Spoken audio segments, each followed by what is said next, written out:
сонці світ біленький, у смертну годину козак мовив так. Хай живе, живе вільна Україна, хай живуть, живуть вічно козаки, хай цвіте червона калина, нехай згинуть воріженьки на вічні віки, нехай згинуть воріженьки на вічні віки. Як вороги кляті нас на кіл саджали, як живцем палили, у смолі пекли. Козаки у хата життя не благали, про долю країни думи їх були. Хай живе, живе вільна Україна, хай живуть, живуть вічно козаки, хай цвіте червона калина, нехай згинуть воріженьки на вічні віки, нехай згинуть воріженьки на вічні віки.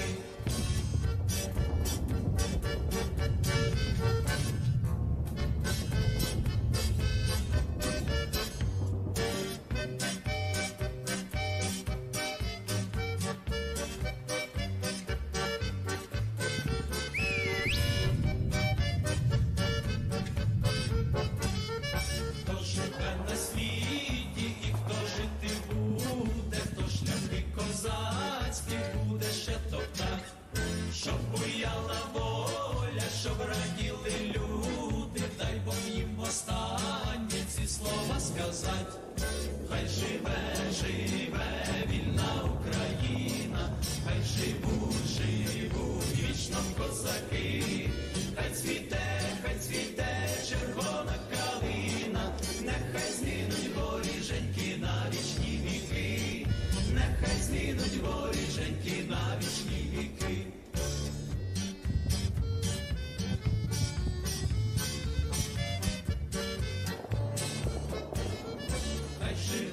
Живе вільна Україна, хай живуть, живуть вічно козаки, хай цвіте червона калина, нехай згинуть воріженьки на вічні віки, нехай згинуть воріженьки на вічні віки.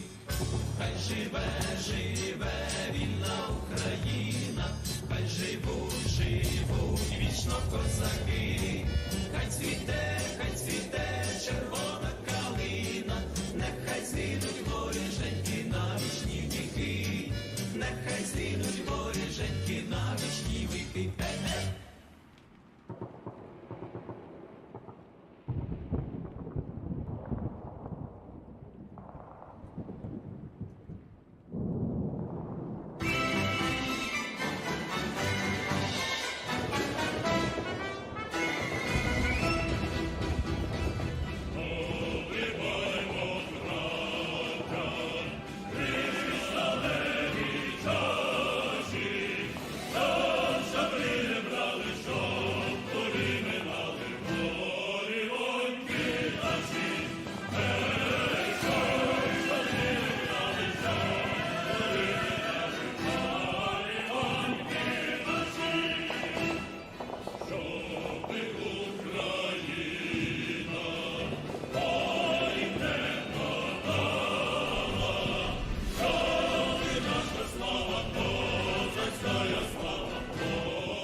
Прийшли окупанти до нас в Україну, форма новенька, воєнні машини, та трохи поплавився їх інвентар. Байрактар. Байрактар. Російські танкісти сховались в кущі, щоб лаптем висорбати довбані щі, та трохи у щах перегрівся навар. Байрактар. Байрактар. Зі сходу припхались до нас барани, для восстановлення великої страни, найкращий пастух баранячих отар. Байрактар. Байрактар.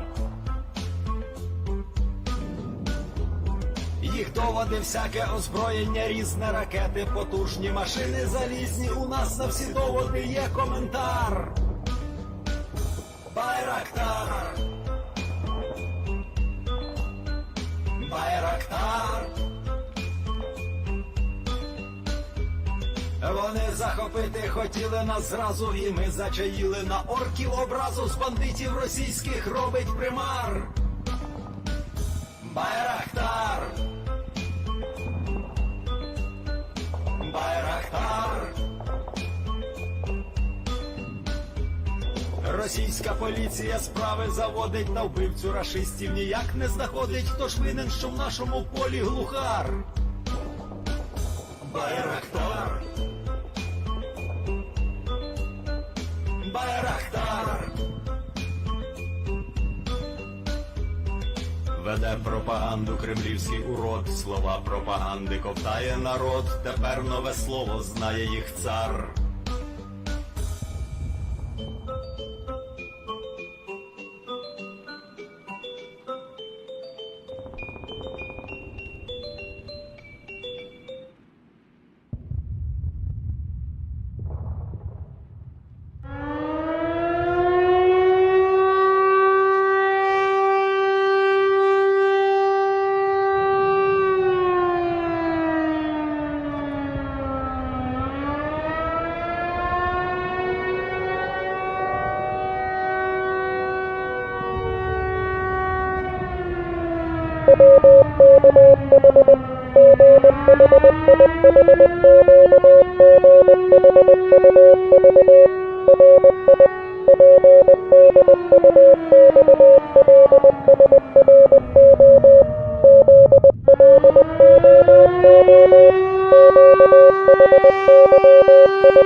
Hello everyone, I'm the Enforcer, and I'm accompanied by Enforcer Matt.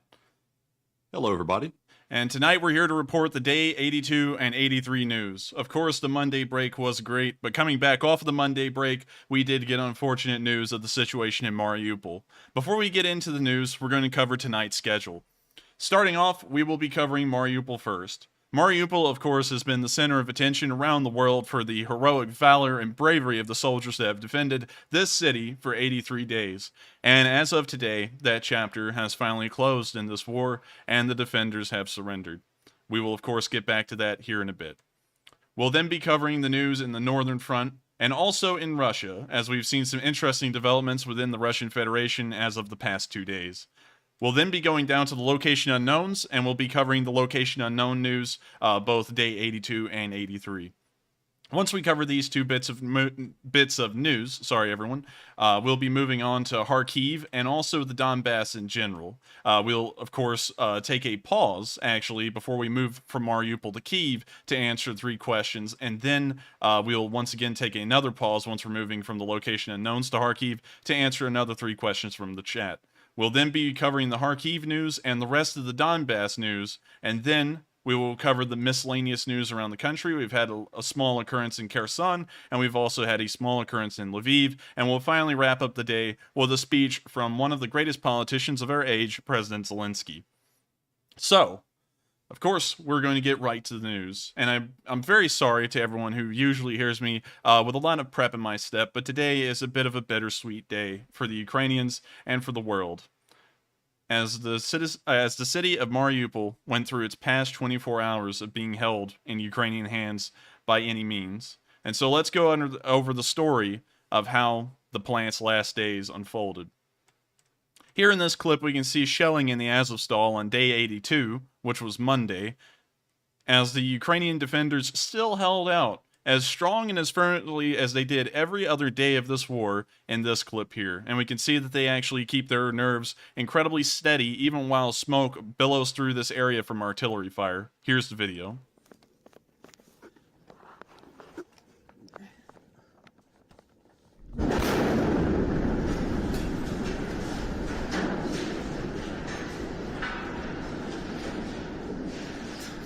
You can see that the dog's nerves were shaken, but by and large, the people were largely unaffected, and they still looked to have high morale.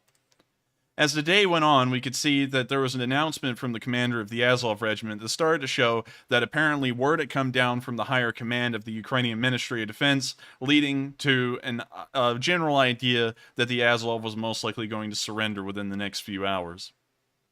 Here's the message from the commander of the Azov. Все повинно піддаватись сумніву. Кожне прийняте рішення, кожен план, кожна операція. Критичне мислення завжди породжувало сумніви в моїй голові, сумніви правильності прийнятого рішення. Це ніколи не виходило за межі розумного і не заважало завжди наполягати на своїй точці зору. В управлінні підрозділами завжди є ризик. На війні немає повністю безпечних планів та операцій. Ти завжди ризикуєш. Головне усвідомити, чи прораховані всі ризики, чи пропрацьований план Б, чи віддався ти повністю цьому плану, який повинен поєднувати в собі виконання поставленої задачі та максимальне збереження життя та здоров'я особового складу. Можливо, саме тому війна – це мистецтво, а не наука, коли ти виконав поставлену задачу та зберіг максимальну кількість особового складу. Це і є вища планка управління військами. Тим більше, коли твоє рішення затверджено вищим військовим керівництвом. Слава Україні! And with that, we could see in that speech that it appeared that the commander of the Azov regiment was starting to lean in the direction that word had come down from the command that it was time for the defenders of the Azov to surrender. Later on in day 82, as one of the last events, we could see here a little bit of a last huzzah, I guess you could say, of the Azov defenders as they gathered up together for a little picture. It was actually discovered that one of the men, the man who was bleeding in this video, actually died not long after this video was made. So here's the video. Бать, вы, сука, тупо конченые уроды, я вам отвечаю. Тупо отбитые на всю голову. Все, держи. С ним на связи.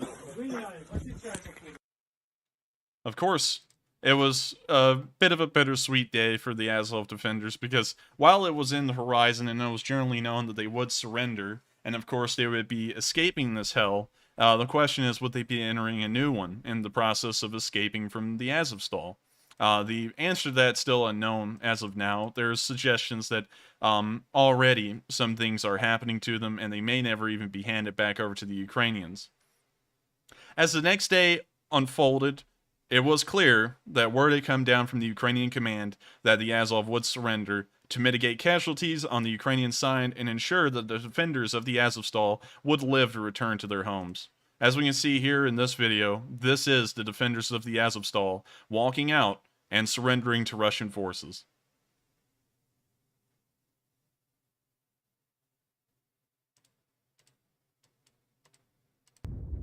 We can see here a group of the defenders walking out to meet the Russians and be loaded onto buses to then be shipped out to some kind of Russian prisoner of war camp or an internment camp until a prisoner exchange could be arranged in between the Ukrainians and the Russians to bring these defenders back to Ukraine.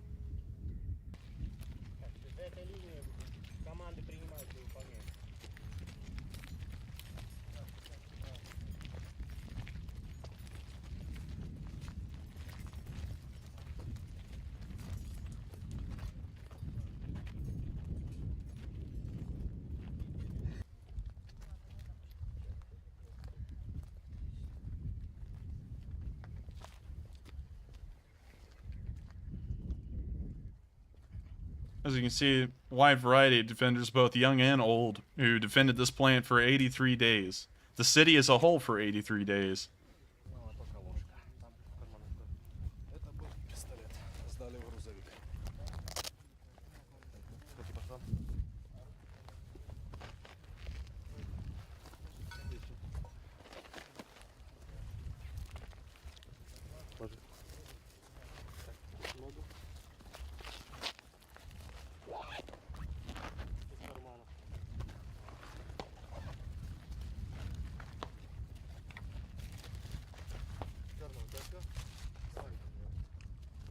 We can now see the Russians ensuring that there is no weapons on the prisoners and making sure to strip them of their kit beyond only their clothes.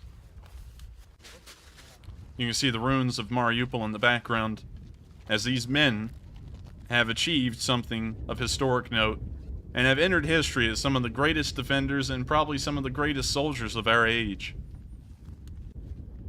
And so what you're looking at here is that you're looking at the last hour of one of the longest sieges and defenses of a city in modern history.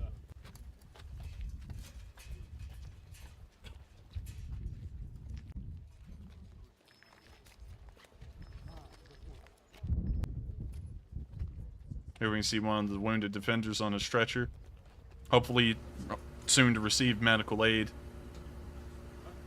We can now see the defenders being boarded onto buses, where the nightmare of being inside the Azovstal has ended for them. Of course, the Ukrainian Ministry of Defense has made it clear that the Azov has served its purpose to the T, and that the point of them holding the Azovstal anymore would be pointless. They have tied up Russian resources for such a long amount of time at this point that tying them up any further would be a waste of manpower for the Ukrainians, and ultimately a waste of good lives of these incredibly strong and brave soldiers who have held this this metallurgical plant, for 83 days. In this next bit of film, we can see drone footage of the wounded defenders of the Azovstal being moved out to medical evacuation vehicles. Here you can see the procession of stretchers as these heroic and valiant soldiers finally give in and surrender.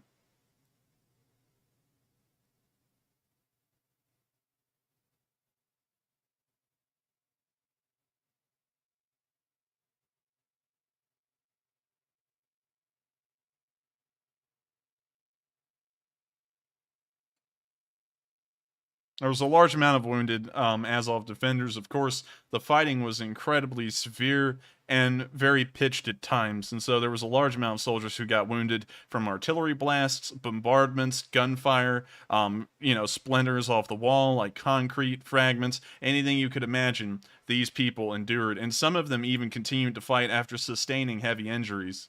But as you can see here, they're no longer able to fight, and they are pretty much out of it. Now their comrades are going to take them, hopefully, to get the medical care that they deserve at this point for being the great patriots and countrymen that they are. And so lastly, after all of the soldiers were stripped of their gear and the wounded were brought out, we can see the buses taking them out of the city.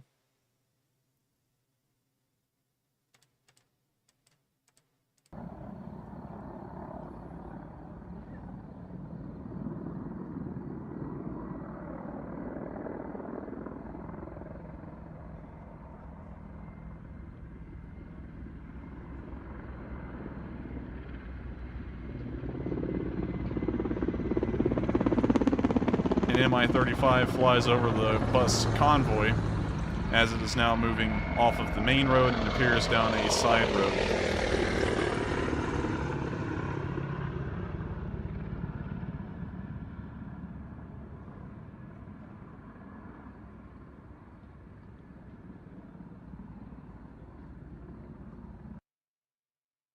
And as the buses drove off from Mariupol, some of the last defenders of that steel plant disappeared into the pages of history. We don't know what's going to happen to them as of right now. We don't know if the Russians will try and keep them forever, have them executed as Nazis, or if they'll actually be handed over to the Ukrainians in an arranged prisoner exchange. That was the agreement that was laid out that led to these soldiers to surrender, was that the Russians would, of course, spare their lives in exchange for the Ukrainians handing over Russian prisoners, and then the Russians would hand over the Azov defenders, along with the 36th Infantry Brigade, back to the Ukrainians and pretty much repatriate them into their country. We don't know the progress of that right now, but I do have to give a little bit of a word while I delete this final front line we had in Mariupol, as the last of the Ukrainians in that city have surrendered. The city of Mariupol was not supposed to hold for an incredibly long time. Much like the story of the rest of Ukraine, Mariupol was only supposed to hold for a few days at tops. No one expected that the Ukrainian defenders would put up much of a fight at all, and the Russians would steamroll them. And as the weeks began to unfold into months, we saw that the defenders of Mariupol were a different breed of people. Even under adverse conditions, they fought only harder instead of fighting weaker, and they kept on to give the Russians a very difficult time, to the point that the Russians, once the Azov and the 36th Infantry Brigade were pushed into the perimeter of the Azovstal, generally gave up on any sort of offensive for a decent while, around 2 weeks, until they were finally told some pertinent information about how to breach the Azov's defenses by an electrical worker who used to know the plant very well and told the Russians where the secret tunnels were that would lead directly into it. That was when the attacks started to occur recently, within the past week and a half, and if it wasn't for that traitor of an electrical repairman, the Azov may have been able to hold for a much longer time, although there still would have been a question of was it really worth it anymore, considering they had done their job. So, with that, hopefully the defenders of the Azov will be able to return back to Ukraine alive and in good condition, and with that, we have reached the end of the Mariupol news.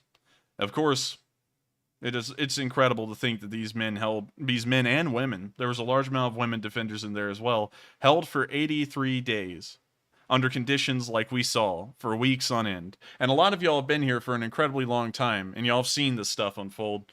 And, you know, I just gotta give them a huge round of applause. I spent about 3 or 4 hours today making that little tribute that ran at the beginning of the video, because I feel like if there was anything that deserved me to spend my entire day working on something, it was certainly to honor the defenders of Mariupol and the Azovstal. And so with that, we're now going to start moving on to better and brighter news, as there has been nothing but Ukrainian successes today around the rest of the front, and Russian operations have largely stalled. And so beyond that news, the past 2 days of news have been on the upside for the Ukrainians. And so before we move on into Russia, we're going to answer 3 questions from the chat, and then we're going to continue on with the Russian news and also the location unknown news. And so with that, what do we got, Matthew? So, hello everybody, it's Enforcer Matt. Up first on the questions, we have a $100 donation from the absolute Sunday night fundraising legend, Naria, who says, what piece of music was that played during the Requiem for Mariupol? Was it Mozart? Well, I thank you very much for the support, Noria. And of course, I'd be a lot more energetic about it, but, you know, the mood isn't really right for that. But I do thank you very much for helping out this channel. To answer that question, the music that was actually played in that tribute is a modified version of Napoleon Total War's end credits music. And while using video game music, in my opinion, is generally cheesy, if you ever listen to the soundtrack of Napoleon Total War, I think it's very classy, and it's very classical in its style. It's very reminiscent of Mozart, much like you said, and so that's why I picked it, because it was just a very good piece, and I thought it was fitting for the situation. So I thank you very much for the support, and I hope that does answer the question. And with that, we're going to move on to the next one. And up next, we have a $50 donation from Mom Cat Max, who says, Mariupol has fallen, but the Ukraine stands. Slava Ukraine and Heroam Slava.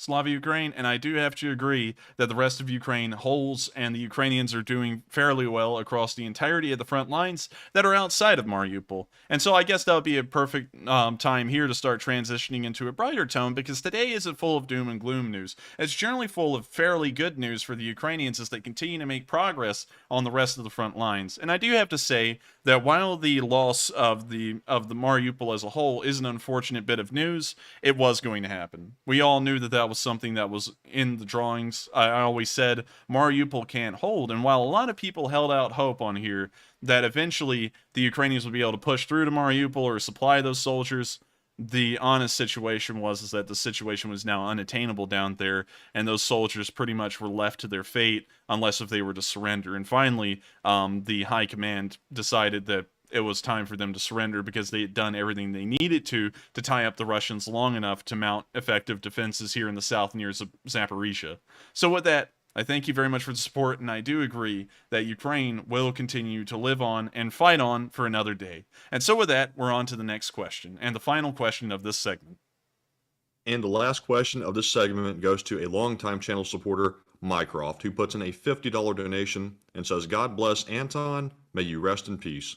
I agree. Anton was one of the soldiers who was killed recently, and I do agree that I hope that he rests in peace and that his family knows that he died fighting for his country. Of course, every single Ukrainian defender, I don't follow each one name by name, but there's been loads of Ukrainian defenders that have died. I believe around 3,000 or more at this point, and every single one of them died being heroes, patriots, and saviors of their country, and hopefully their deaths will never be in vain, as Ukraine will live on through this war and will end in the end winning.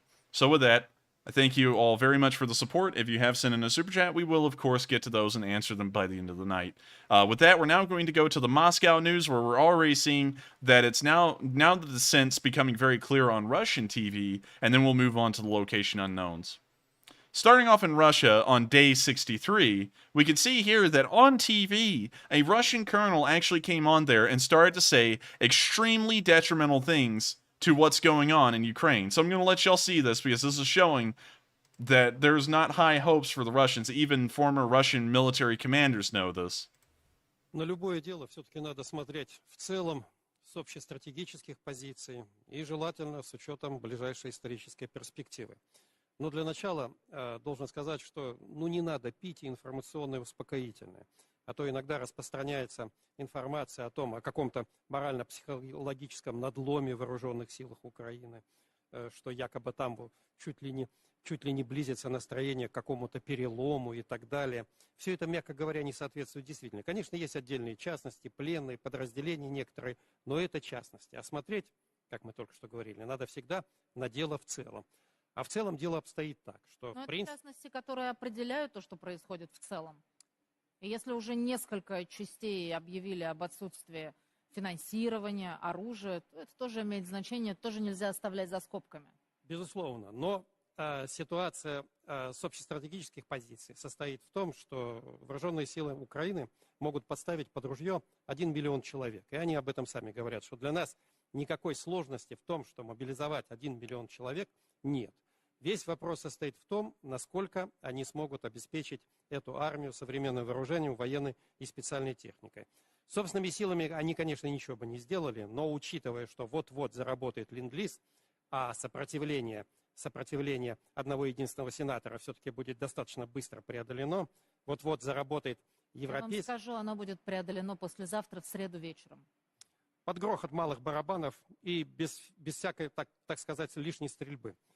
И учитывая то, что в полном объеме заработает европейская помощь, так что вот 1 миллион вооруженных украинских солдат, вот это надо воспринимать как реальность ближайшего времени. И это нам надо учитывать в своих оперативно-стратегических расчетах, что ситуация в этом плане для нас будет откровенно ухудшаться. Теперь, что касается разговоров о вступлении в Североатлантический альянс. Профессиональная армия — это сколько человек?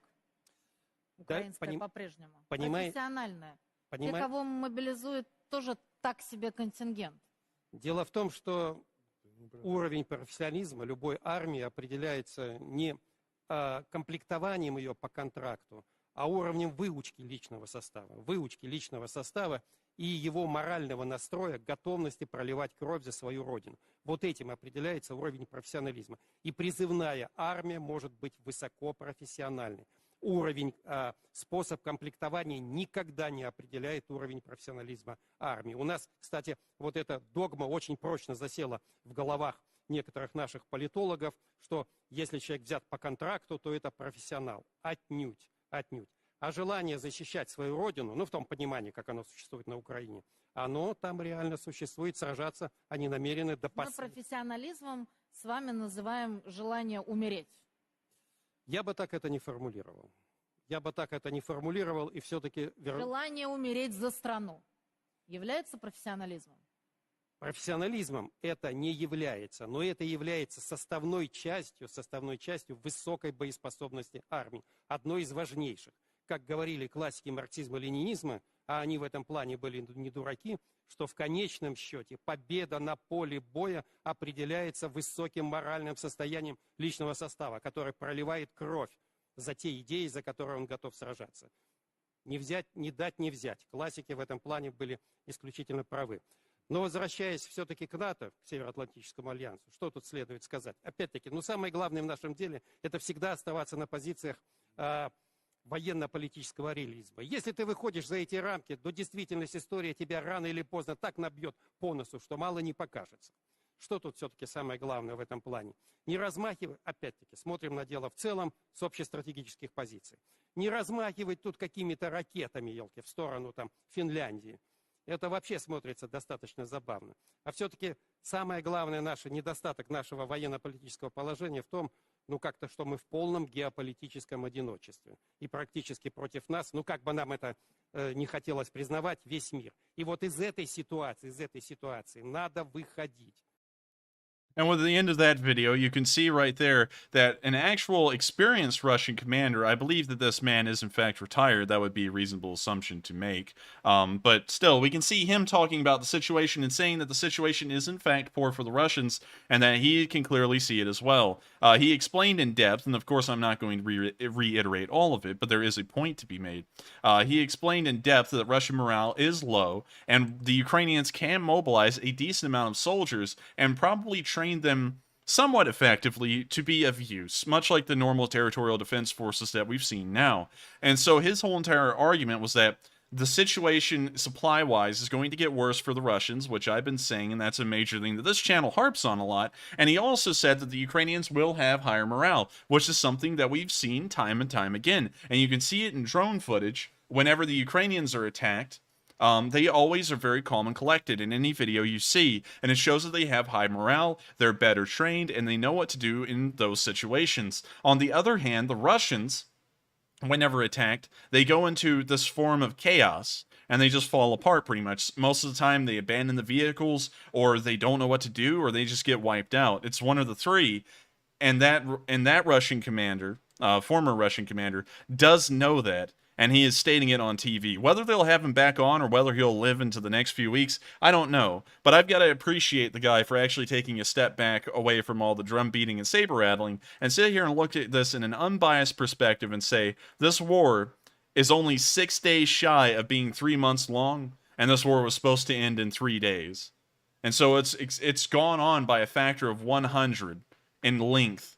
And we're still sitting here and seeing no progress on the side of the Russians, and that tells you that there's detrimental problems in the Russian military, and they ought to end this war while they still can, before they start tying up precious resources that they'll need to defend their country as a whole. Of course, I hope that the Russians pretty much grind themselves down to a pulp. We know that they're pretty much shoving units into a meat grinder, but at the end of the day, it would be smarter for them, you know, if you're looking at it from an unbiased situation, to pull out of this war and just try and say you achieve some objective. And I think we may see that now that Mariupol has fallen. That may allow the Russians a way out and say, we've gotten rid of the Nazism and we're leaving. But I'm not sure about that, and we'll of course have to see in the coming days if that is the case, and that's what turns out to be. But I do have to respect that Russian colonel for actually having a level head and looking at things in an actual strategic sense instead of the highly emotional, highly charged perspective that is seen on both sides.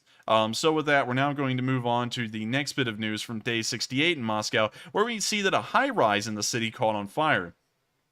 It has been reported that this may be some kind of saboteur activity within Moscow itself, although we're not entirely sure as of yet, and we'll try and get more news on it. But as you can see here, this building is surely on fire.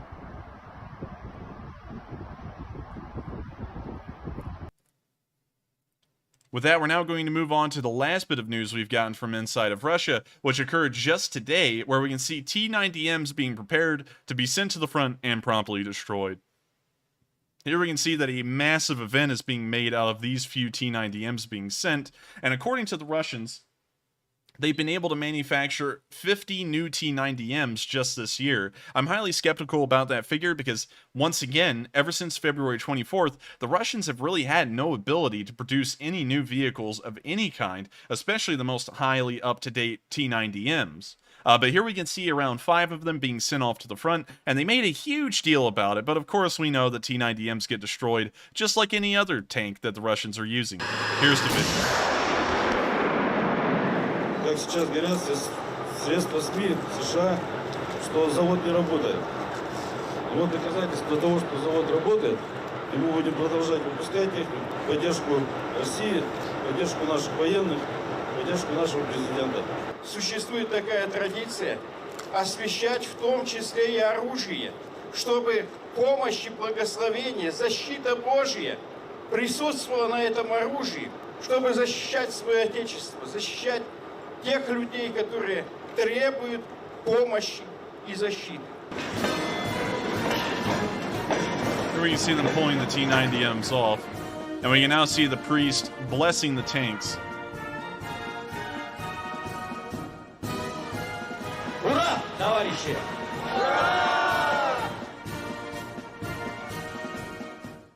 I don't think his blessings are going to have any extra power in saving those tanks, and I don't think drizzling a little bit of water on them will do much to help them either, as we've already seen one T-90M for sure on film be destroyed north of Harkiv. So that lets me know that the T-90Ms aren't some invincible fighting vehicle, and we're also going to touch on another one here in a bit that's also been spotted near Severodonetsk, and I'm going to have to allay some fears with that one too, because everyone's always saying that the Russian tanks are going to somehow miraculously punch through, you know, the brand new ones. We're going to get into it and explain why that's not going to be the case. So now we're going to move back into Ukraine, and we're going to go to the location unknowns. Starting off on day 68, and we'll cover all the day 68 news first, and then we'll move on to the day 69 news. Also, I see that the chat is blowing up about the T-90M. So we're going to move on, and we can see that here, in the retreat of the Russians, they have left some mines, and they've left an incredibly large amount of them here in this field. Така хуйня, Лёша, яка ж в посадці легче стане. Хуй там. With that, of course, we can see that the Russians are trying to kill as many Ukrainians as possible. Of course, when you leave mines behind, the intention is to destroy military equipment and vehicles that are lackadaisically passing through the area and not keeping out a vigilant watch. But at the same time, mines can kill civilians just as quickly as anyone else. What if a farmer was driving through that field and he ran over those mines with a tractor? I mean, like, especially that many of them in such a close proximity, they're probably going to explode in some kind of chain explosion and send this guy into oblivion. And so it is a little sickening when you think about it to lay out mines like that. You know, so hopefully there's not a large amount of mines like that. Hopefully they can find them before anyone gets hurt and the Ukrainians can defuse them. Moving on to the next bit of news, we can see that the Ukrainians made a pontoon bridge. This is, of course, something that was shown in the short clips that I put out yesterday, but it is, of course, always interesting to see, and it is something that I put down for today's news. As we can see, the truck is backing up to the river, and what's very interesting is that this piece on the back of the truck is actually the part of the pontoon bridge itself. We can now see it sliding off of the truck and into the river. We can actually see it hit the bottom there for a second, and now it pretty much deploys itself as gravity kind of pushes the whole entire thing outwards and flat, and now we can see the Ukrainian engineers using poles at the very last bit of that video to then pull it over like it's a large log floating down the river. Very interesting to see them set up a pontoon bridge. We don't see this often on film, and so it is always an incredibly interesting occurrence to see the Ukrainians or anyone for that matter, actually erect a pontoon bridge over a river. Of course, the location is unknown, and if I did know the location, I wouldn't say where it is, because that would be violating the operational security of the Ukrainians, but hopefully this bridge can be put to great effect and help the Ukrainians in their counterattacks, wherever this may be. We're now going to move on to the next bit of location unknown news, where we see a Russian ammo depot does the vanishing act. Once again, I think Harry Houdini has returned from the grave, as we can see time and time again that the Russians just cannot make their ammo stay in one spot. It always does this thing of disappearing in a flash. And so here's the video. I'm going to have to mute it. As we can see here, the drone is looking down at the ammo depot and also the vehicles that are around the supposed ammo depot. And here in a second, we're going to see it's not supposed. It is certainly an ammunition dump. We can see the drone still looking down there at it. We can now see them marking it. And now the artillery is coming in on this ammo depot.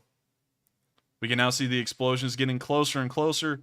And we can now see that they've hit the jackpot. Now the ammo is doing its vanishing act. It goes up in a puff of smoke and it never comes back. Sometimes it takes a few vehicles with it. Sometimes it takes a few infantry with it. But we can see here that it is certainly disappearing. That's something that you can tell for sure on camera.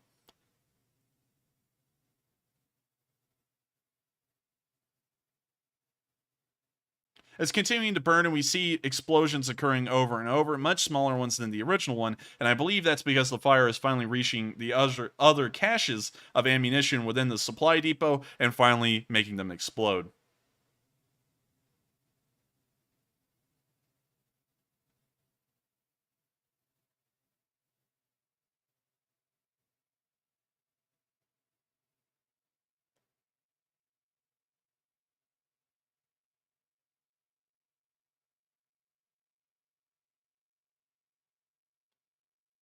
It's always wonderful to see a fireworks show. I'm sure that the Ukrainians are very glad that they can get free fireworks shows very often these days, just at the expense of one small drone flying over a random building that the Russians have assigned as an ammo depot, and a couple of well-placed artillery shots. And as you can see, this is certainly a fireworks show for the books. I think this is rivaling Disney World.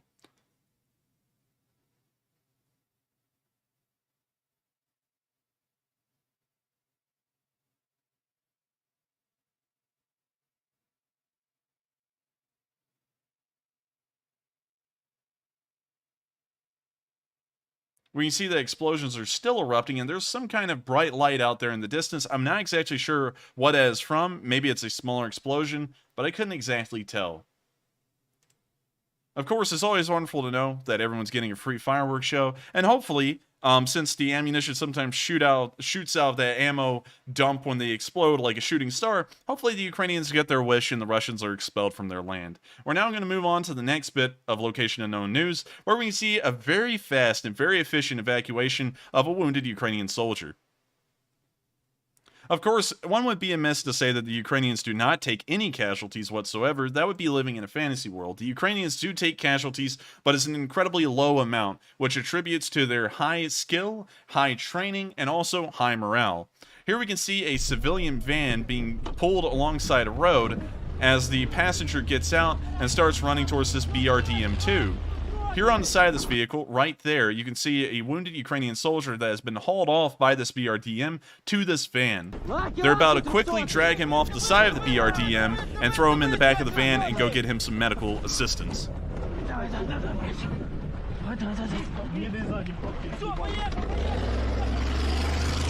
We can now see him loading him into the van.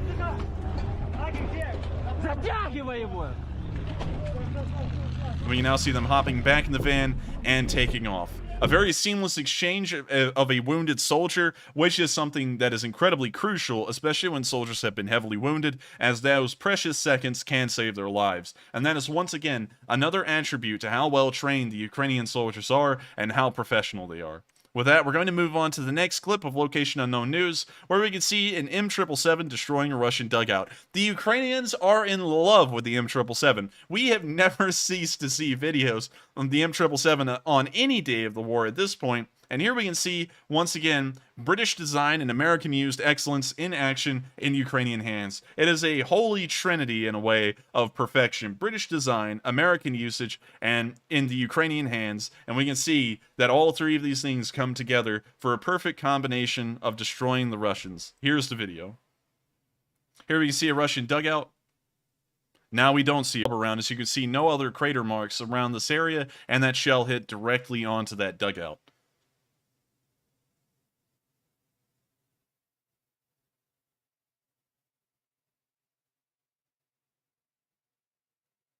As you can see, it's been turned into a large set of Lincoln logs, and you can see that the M777 does do an incredibly good job, and I have to give a large amount of credit to all the countries that have delivered the M777 to Ukraine, and also the British for designing the weapon. A load of people always come by and tell me that the British designed the M777. I'm not amiss to that fact, but they don't use it. The Americans are the only country beyond a couple of others like the Canadians, the Estonians, the Australians, that actually use the M777 to a large degree, and so I usually just wind up giving the Americans the credit, although one cannot forget the British, who did design this incredible artillery piece.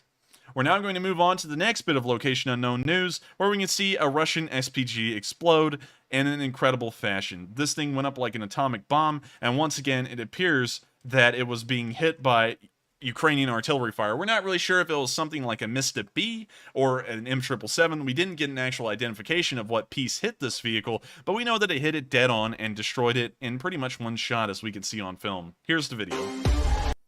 Let me mute that real quick. And there it went up.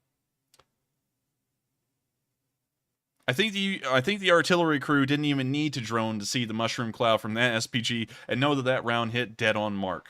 With that, we're now going to move on to the next clip of Location Unknown News, where we can see BMP-3s driving to a minefield. We can see that the Russians are not only competing for worst army in the world, they're now also competing for first place in the Darwin Awards. In this clip, we can see a BMP-3 on the road that has been exploded and is smoldering from running into a minefield. The BMP behind it decided that this was the perfect time to try and win the Darwin Awards and shoot past this other BMP-3 into the minefield and into oblivion. Here's the video.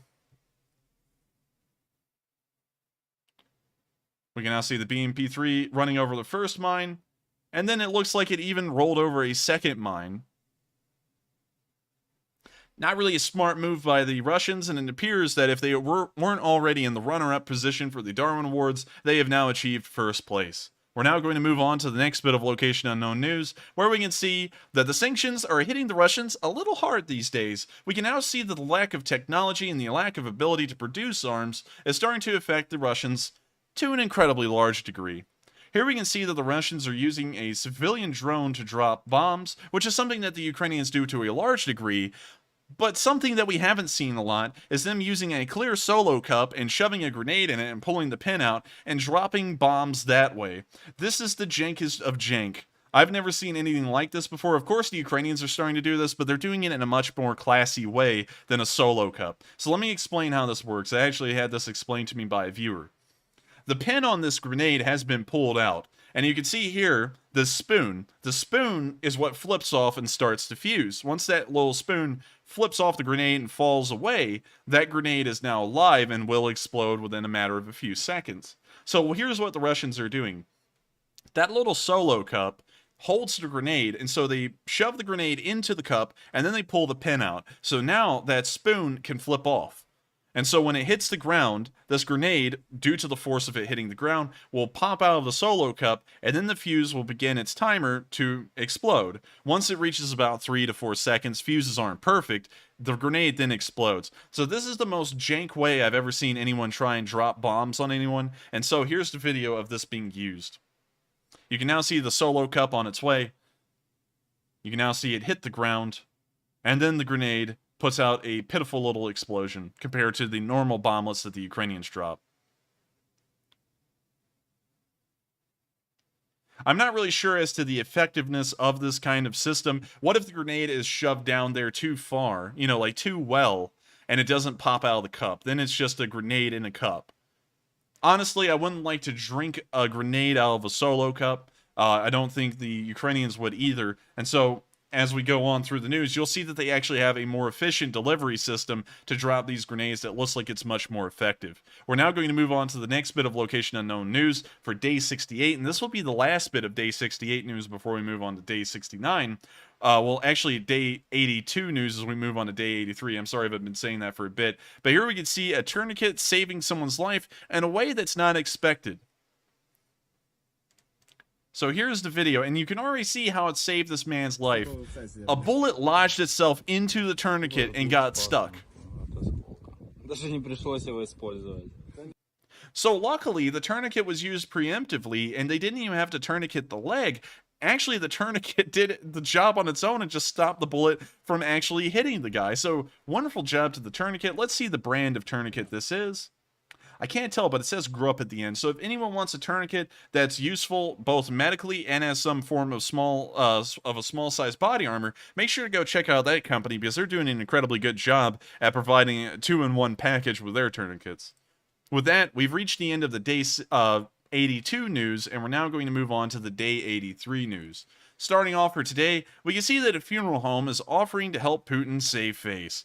This was an incredibly funny one, and I have to say that the Ukrainians have some guts, and we can see here that it doesn't end with just the soldiers, it goes on to the funeral homes as well. And so here's the video. Читал в новостях, что Макрон хочет сохранить лицо Путину, но не знает, как это сделать. В нашей компании есть шикарные специалисты, которые готовы сохранить не только лицо, но и тело Путина. Пусть обращаются. I like this guy. He's putting in a plug for his funeral home, and he's also offering to embalm, pretty much, the sickest guy on earth. And of course, there's no better way than to save one's face than to embalm it after death. We know that Lenin and Stalin both have been embalmed. Both of them are still in Russia. I believe that Lenin has been moved out of the Lenin mausoleum, though. I believe he's in the Kremlin now, like the Kremlin wall. But I'm not entirely sure about that, so don't take that for like granted or anything.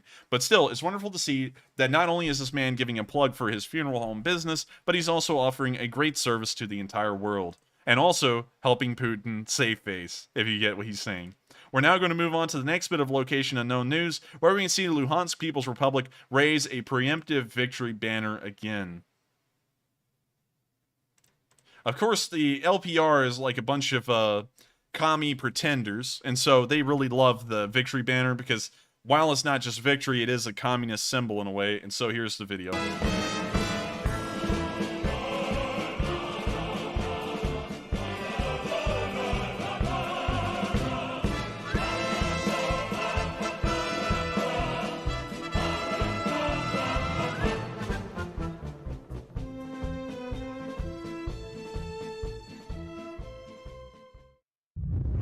Of course, the Russians and the pro-Russian forces are very smug about that little victory flag, and hopefully the Ukrainians can blast every single one of them to hell and back before they can raise another one. With that, we're going to move on to the next bit of location unknown news, where we can see a Ukrainian drone unit inside of a house. Of course, the location is unknown. I'm very happy that it's not made visible. But here is what a drone house looks like. This is like a whole entire drone unit, and so I gotta say, pretty neat. As you can see here, they have multiple civilian drones that they've now converted into military service, and also artillery spotters. Incredibly interesting, and it's very cool to see the wide variety of civilian drones that are now being used by the Ukrainians. Usually when new military tactics are being implemented, oddly enough, it's always civilian equipment and civilian gear that's used, and then the military starts to find a way to streamline it and tailor it perfectly to their needs. And that's kind of how the armored cars started. That's not really how the tank started. The tank is one of the few exceptions to that. And a couple of other weapons as well. But once again, we're seeing that civilian gear is starting to make its way into modern war, and we know that in the future, considering that these drones are being used so successfully, that this will most likely lead to military drones made in this exact make and model, modified to military purposes. Can't wait to see that, and I hope that the Ukrainians will be at the forefront of that technology, considering that they have the largest experience with this kind of stuff in the field. We're now going to move on to the next bit of location unknown news, where we can see Ukrainian grads firing at Russian positions. Once again, a wonderful video to see, and hopefully they're getting the Russians back for the boys at Mariupol. And so here's the video.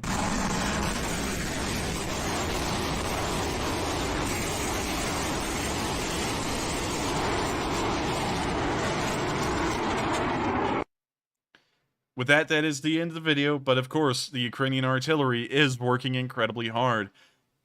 In the next location unknown news, we can see Ukrainians training on lended equipment, and a pretty decent amount of it as well. We can see them training on a Dutch infantry fighting vehicle based off of the M113, and we can also see them training on the Polish T-72 M1 tanks. I have to keep this video muted because it does have copyrighted music, but here we can see them at a training ground, moving around with the vehicles, and learning how to use them. I'm going to mute this real quick.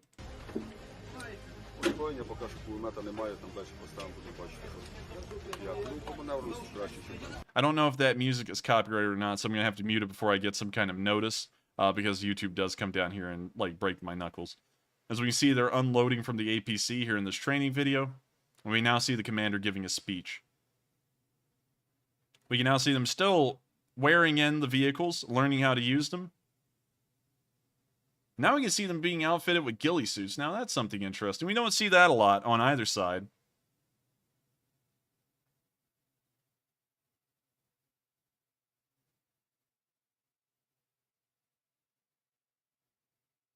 We can now see them training on the artillery. This appears to be one of the heavy artillery pieces, although I'm not exactly sure which one.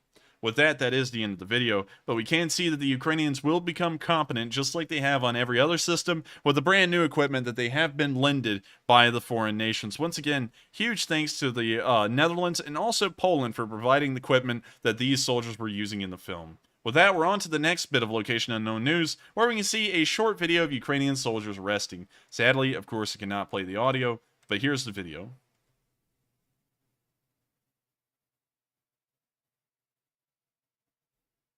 We can now see the soldier picking up his rifle, and now walking out of the small barracks he has. Looks like he's walking largely through the dark. It looks like it may just be morning now. And walking down the trench. He's now walked up to a group of other Ukrainian soldiers here, and he's fist bumping them while they sit around a barrel fire. Also looks like they're at a checkpoint somewhere on a road. Of course, we don't want to give any locations, even if we had them. And, of course, that is the end of the video. Wonderful to see that the Ukrainians do have high morale, and they have a large amount of camaraderie in their units as well, from what we can see on film. So once again, hope that the Ukrainians have a very easy time defending their country, and I hope that these guys all make it out of the war just fine. We're now going to move on to the next bit of location unknown news, where we can see a Russian tank destroyed inside of some kind of large dugout. I called it a trench in the description, and that's pretty much what it is. It's nothing more than a very large trench. So here's the video. As you can see, the vehicle is down there at this end of the dugout, and we can now see an artillery shell landing nearly directly onto the trench.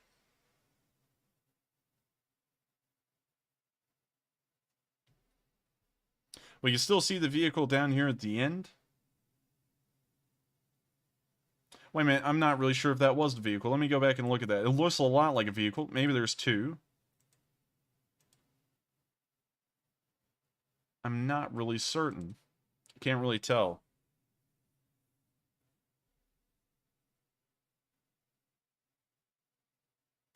I'm not really certain if there was a second vehicle there. I couldn't really see it all too well, but maybe that was a small armored personnel carrier that was blasted by the shrapnel from that shell, and that led to it being damaged and abandoned later on. I'm not entirely sure. That would be an assumption, but that is the end of that video, and we're now going to move on to the next bit of location unknown news, where we can see the Ukrainian soldiers using a recoilless gun called the SPG-9 Spear. Of course, we haven't seen a large amount of recoilless guns being used in modern war. Of course, they are a little bit outdated, and they do underperform compared to modern counterparts, but they still have a place on the battlefield countering lighter armored vehicles like armored personnel carriers. So, here's the video. Ого.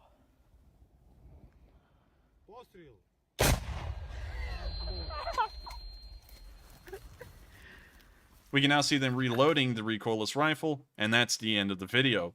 Very interesting piece to be used, and it is something of an antique, much like some other weapons that we've seen used, like the DP-28, and also the Maxim gun. But don't fear, that isn't showing that the Ukrainians are short of supplies, because if anyone is, we're going to take a look at something that happened in Kherson today, later on in the video, that is wild. And so I recommend y'all stay around for that, because y'all are all going to bust out laughing when you see what the Russians have rolled out. We're now going to move on to the next bit of location unknown news, where we see the Ukrainians stole a Russian, the Ukrainians stole a Russian T-90A.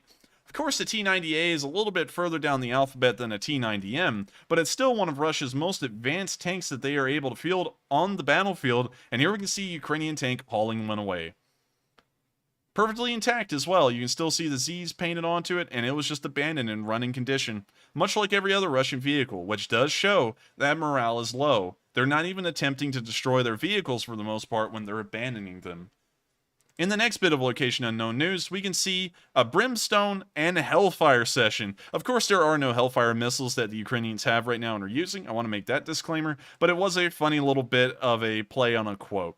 Here we can see 2 Russian vehicles get hit by brimstone missiles, and unlike in my short video today, I actually did take a good look at this, and it's not a vehicle running away across the field, it's actually a turret from the tank flying upwards into the air. Here's the video. It's in slow motion.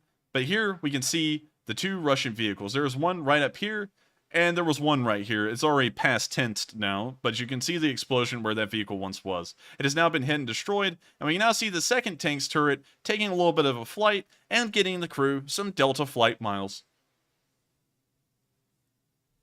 Happy to see that the Russians will be able to take a vacation, at least a group of them, at the end of this war, because the amount of turrets that have gone flying from being hit by Ukrainian anti-tank guided missiles of a sort has probably led to them getting a very decent amount of flight miles. They'll probably be able to vouch those in with Aeroflot or another Russian airplane company and fly anywhere within Russia, because I'm sure that the restrictions on travel for the Russians will continue for a very long time, for most countries, that is. We're now going to move on to the next bit of location unknown news, where we can see a Stuxnet attack. We haven't seen one of these in a long time, and of course, it's always wonderful to see. I do believe that this is actually one of the skiff variants, because the interface is in Arabic. Here is the video, though. We can see the crew lining up the shot with the piece. We can, of course, see them elevating the crosshairs to make sure that the round will pass out of the barrel and into the air instead of hitting the ground. We can now see that the round is on the way, and they're now going to adjust the crosshair downwards onto the vehicle to hit it dead on.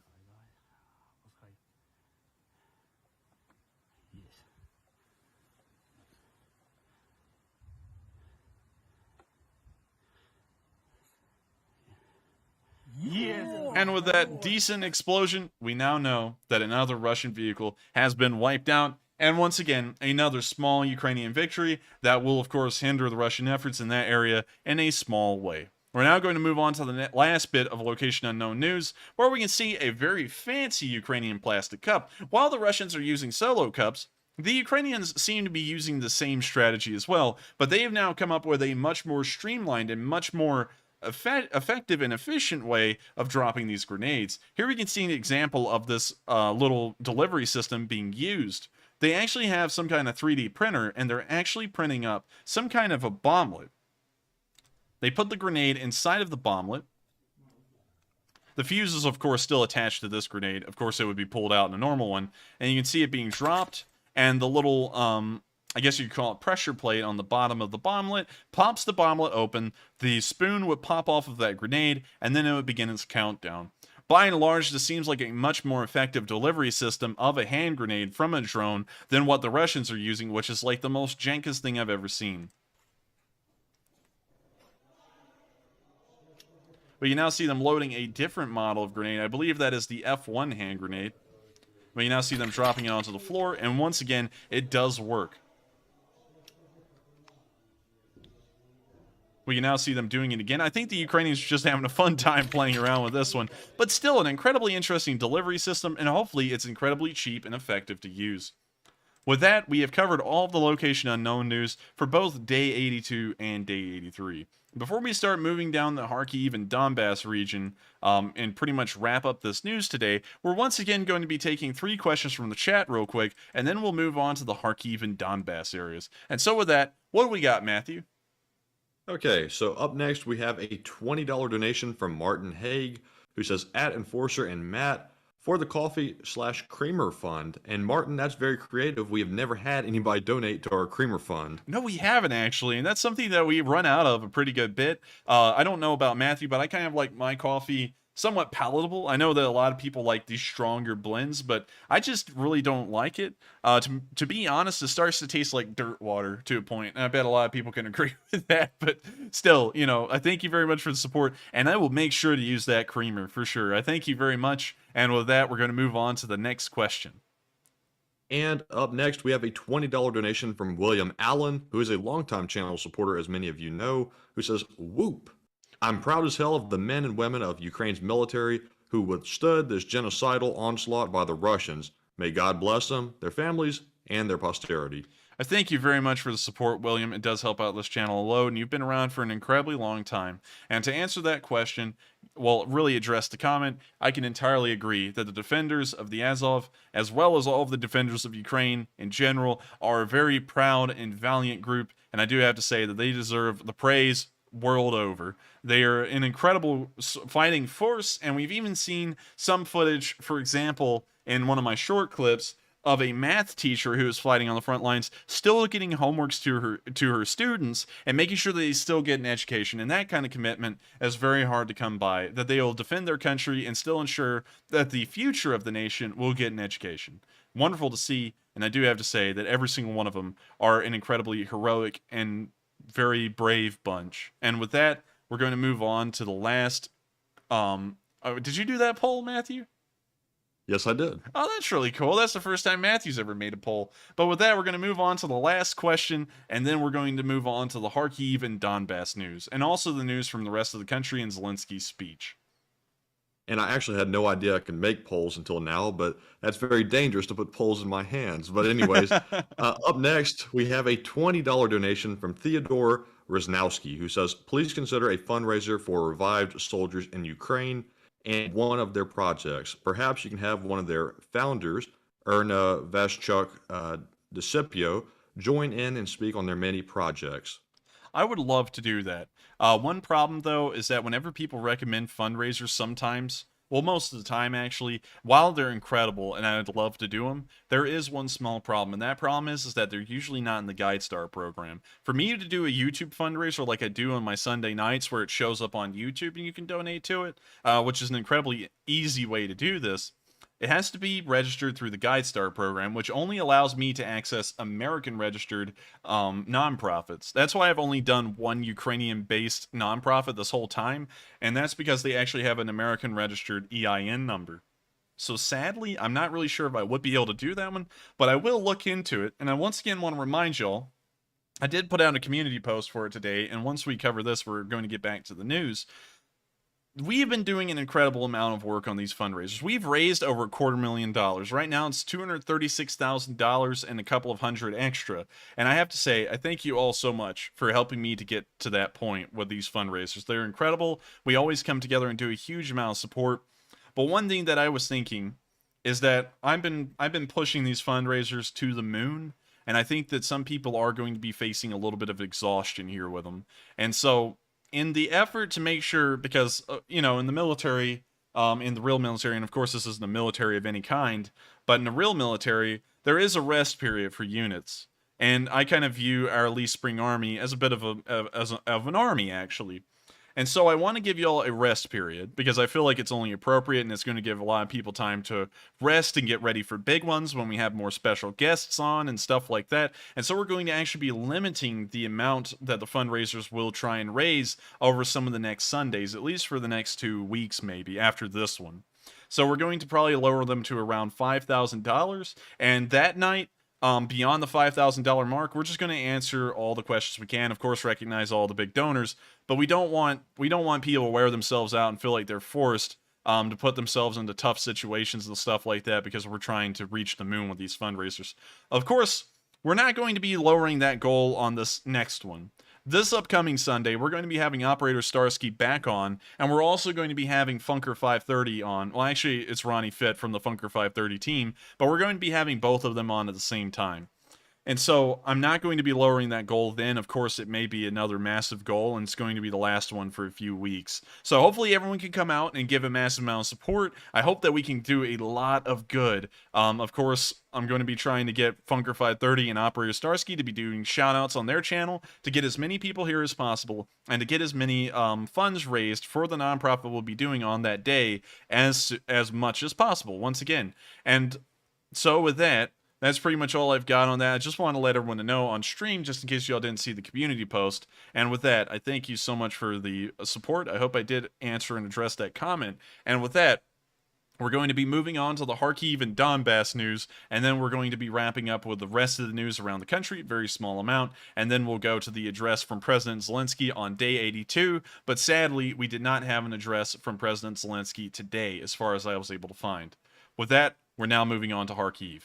Of course, Kharkiv has been a front that has been nothing but great news. Everything west of the Donetsk has been collapsing, and as far as we know right now, most if not all of the soldiers left within this pocket are actually DPR and LPR troops who are not allowed to leave by the Russians, and if they tried to enter Russian territory, the Russians told them clearly that they would be shot for trying. Moving on from that news, we can see that one of the reporters of the Ukrainian side has made it to the border, where we can see a sign saying the name of the border guards of Ukraine, and both the reporters standing by it, showing that, in fact, the Ukrainians did reach the Russian border north of Kharkiv. Wonderful news, and once again, more confirmation, although a few days ago we did get confirmation that the Ukrainian forces touched the Russian border as they placed down a yellow and blue marker there, signifying that they had actually made it. Moving on to the next bit of news from day 68, we can see a Russian motor pool destroyed by an M777 barrage, and when I say destroyed, it was entirely destroyed. Here you can see a massive crater from the artillery explosion, and what appears to be rows of vehicles that were surrounding this explosion that have since burned out and have been completely destroyed. Of course, this looks like a massive loss of vehicles and supplies for the Russians, and hopefully it was, considering that this front is collapsing, and any furthering of their loss of supplies will, of course, speed up this degradation of their forces. With that, we're now going to move on to the day 83 news. I'm sorry if I say day 68 and day 69. For some reason, that's caught up in my head because that was one of those segments where we had to cover 2 days of news at the same time. But moving on to the day 83 news, we can see a video montage. Well, not really a video montage. It's actually just a drone panning down an entire convoy that was destroyed near Harkiv. The destruction of logistical vehicles in this clip is massive. Here we can see a KAMAZ that has been completely destroyed and burned out. Here we can see a Ural 4320 and another KAMAZ that has been destroyed and burned out.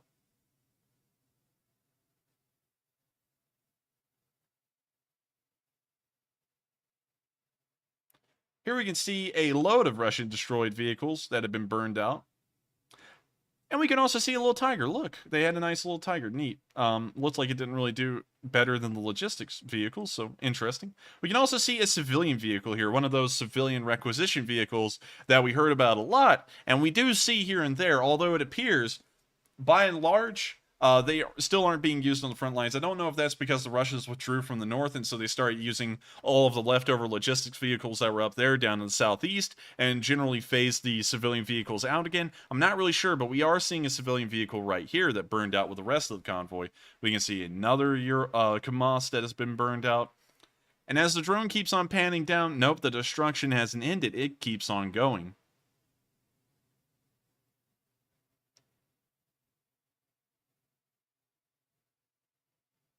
Here we can see another destroyed Ural 4320 of the tanker variant.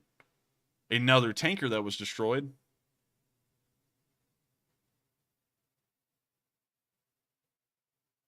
And the drone keeps on panning down, and we can already see the shadows of the next logistics vehicles that have been destroyed. Once again, another large cluster with a Tiger armored car sandwiched perfectly in between.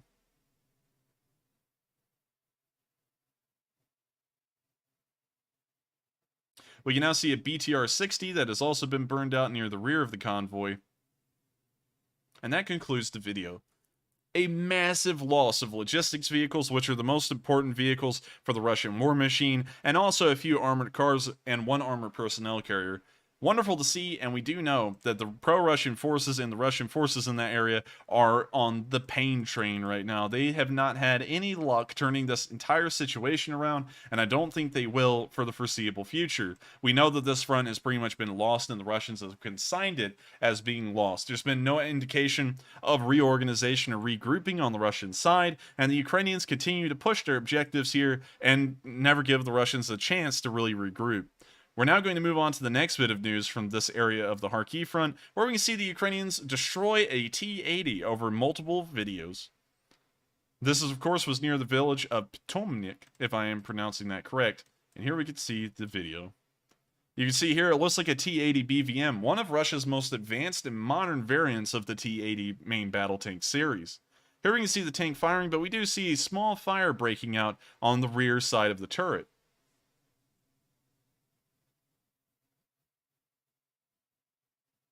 We can now see the tank repositioning and turning as pieces of the tank fall off where the fire is. And now it actually looks like the fire isn't on the turret. It actually looks like it's more on a fuel tank on the side of the engine bay, although I can't really tell you that for certain. It's very interesting to me how the Russians don't face the tank straight forwards. They actually face it at an angle. And the amount of armor on the side is negligible, if not non-existent. Tanks are always the heaviest armored on the front glacis. Now we can see this tank appearing to speed down the road, perhaps towards Ukrainian soldiers, although I can't tell for certain. And we can see that this thing is booking it, drifting across the road and driving in a very wild manner. And this is not a good location for a tank to be in. The sides of these roads are heavily wooded, and for those of y'all who don't know, even though tanks have made large advancements over the past 100 years since the tank was originally made by the Landship Committee, these tanks still have poor visibility. The commanders, drivers, and gunners cannot see much outside of the tank, and so being in a wooded area like this is a severe disadvantage for a tank, considering that infantry could sneak up on it from generally any direction. We can now see the tank firing into the brush. It appears wildly. I'm not really sure if they even see anything in there. And we now see the tank trying to hurry itself down the road and get out of that area. I believe that this tank crew may be spooked, considering that the vehicle has been hit and has smoldered a little bit. And now we can see fire coming in on the tank. And it appears that it's now trying to deploy a smoke screen, or it did take a superficial hit. We can now see a Ukrainian, I believe, running off into the distance as the tank is now looking back into the brush and firing at where it thought the Ukrainian soldier was, and it appears that the driver may have lost control of the vehicle as it's now starting to drive off the road and into the trees. Once again, a bad position for a Russian tank. It's now run over a tree.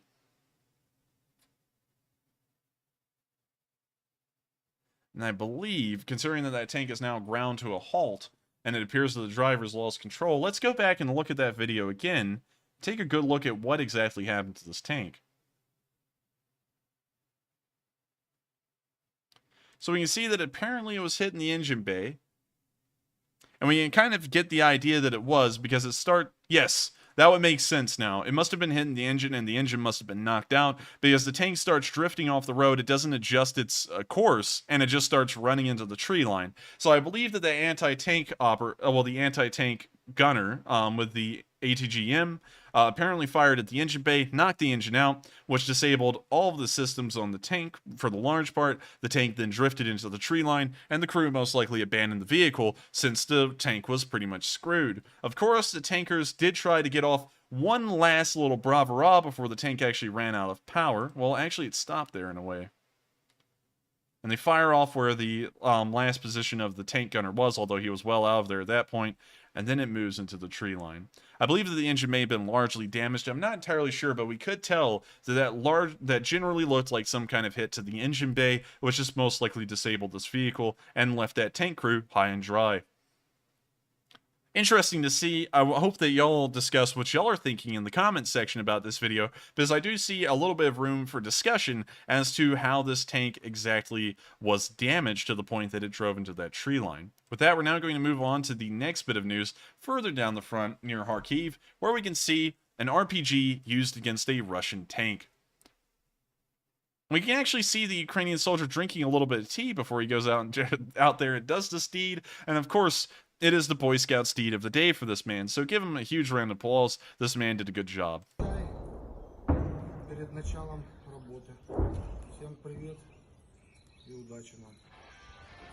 Oh man, now they're playing copyrighted music. We can now see the Ukrainians firing down the road towards what may be Russian infantry. Now we can see the soldier asking, do you have any more RPG-18s? Here's an RPG-18. The soldier then takes it. He aims it at the vehicle down the street. And he now fires the RPG. He hits the vehicle dead on. As you can see there was an explosion on the side of the vehicle, and he got it.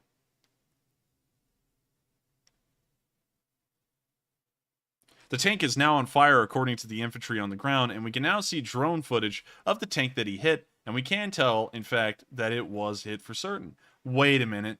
Wait a minute. Hang on. Let me go back to the other video. I think we just saw the same videos occur twice. Let me check. I think we just saw it occur from different perspectives. There's that crossroad. Okay, so let's keep that in mind. That is the exact same video, but we actually saw it from the infantry that hit that tank. So that's what we saw. So they did in fact knock it out, and we got two perspectives. We got one from the drone, and we got one from the ground. And so we just saw it there in two different videos, two different perspectives of the same T-80 BVM being knocked out by anti-tank gunners on the ground. Incredible to see. I didn't actually know, and the dots didn't click until right then, that these were the same event. This was the same event from two perspectives. I don't know if that's crazy to y'all, but that's crazy to me, and it's cool to see the actual crew kind of like preparing to go out there and do this business and just drinking tea. That was really cool to me, and it's good to know that the Ukrainians are keeping well refreshed. Of course, hunting tanks is a very dehydrating task, and of course, it's wonderful to keep hydrated. Remember that, everyone. Remember to always get a little bit of a sip of water when you're out there doing stuff like this, because it's always important. You could get dehydrated, and in my instance, it's very bad for me to be dehydrated. We're now going to move on to the next bit of news further down the front, where we can actually, well, actually, we're not going further down the front yet. I forgot we have one last bit of news to cover in Harkiv. Here we can see in Harkiv that injured Russian soldiers were picked up by the Ukrainians and brought in the back of a van to a hospital to be treated, well, to have their injuries treated. That'd be a more correct way of saying that. Here we can see the Ukrainians at the back of the van and opening up the vehicle.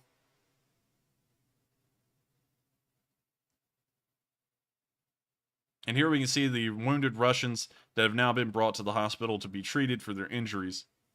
Hopefully, the Russians do have the sympathy on the Azov defenders that the Ukrainians have for Russians as a whole, for the large part. Of course, there has been a small incident here and there, but largely the Ukrainians have a great deal of sympathy, and hopefully the Russians exhibit that same deal of sympathy against the defenders of the Azov.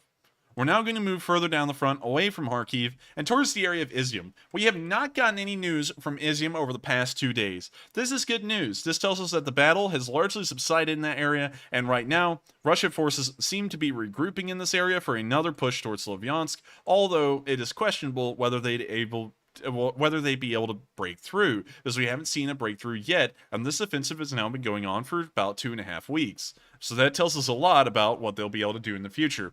Here we can see in this clip the 45th striking Russian positions with their artillery detachment. Here's the video. Hopefully, it's got copyrighted music. Here you can see the 2 Russian SPGs there in the field.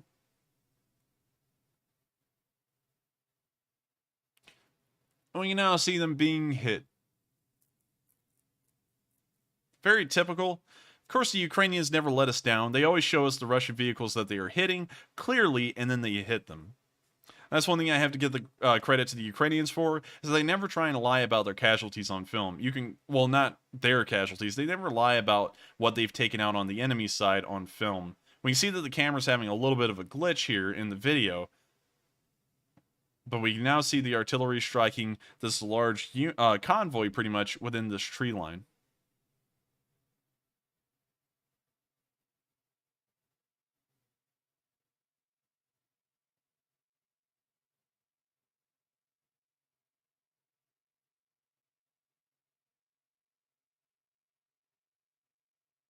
We can now see another explosion raining down in that tree line, maybe hitting a Russian vehicle. I'm not entirely sure. It is very far away in the footage. That explosion appeared to be somewhat bright, so I'm assuming that it may have hit a vehicle, although that's an assumption that's pretty vague. We now see the next explosion hitting the tree line. I'm not certain if they're hitting vehicles. That's one thing I can't tell you for sure, because we're just not close enough to observe the losses yet.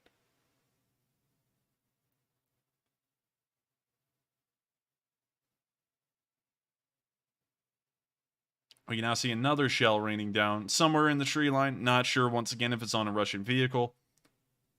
Here we can see another explosion ringing out exactly on the same spot of one of the last explosions.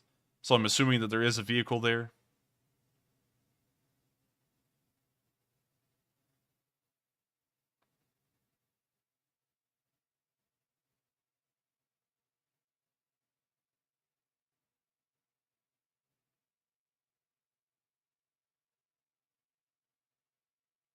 Also, to answer Stevie OD's question, yes, I do assume that all music is copyrighted. I would, of course, like to go through and see if each one is or isn't, but that takes a long amount of time, and my whole entire day would be taken up trying to figure out what's copyrighted or not. So I hope I answer that question.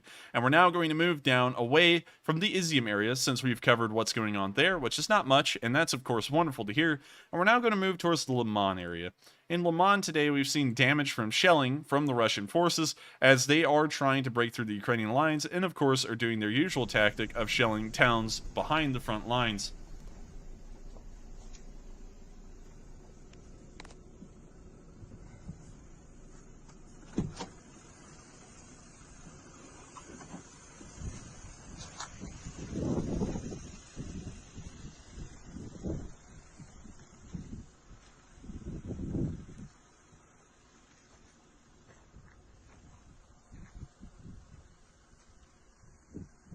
We see the Ukrainian taking a look around at the damage. And of course the damage is significant. It is an artillery barrage, and it looks like Liman will now face the same fate that Chernihiv, Harkiv, Mariupol, Sumy, and every other city that's been near a front line has endured. It's very unfortunate to think about, but once again, that is something of a good sign, and it shows that the Ukrainians are holding their ground, or otherwise all of this would remain intact, but it would be in Russian hands. We're now going to move on to the next bit of news further down the front, towards the area of Severodonetsk and Lysychansk, where the other day, well, today, we actually saw Ukrainian border guards destroying a bridge crossing the Severodonetsk River.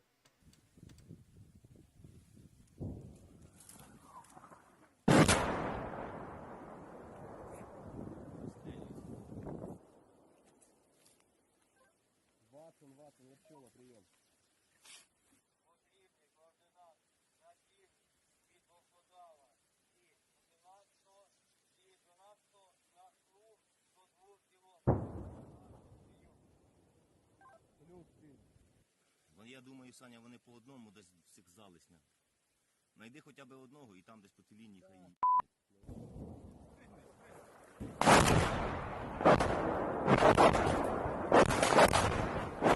We can now hear a barrage coming in, and that is showing the destroyed bridge in that area.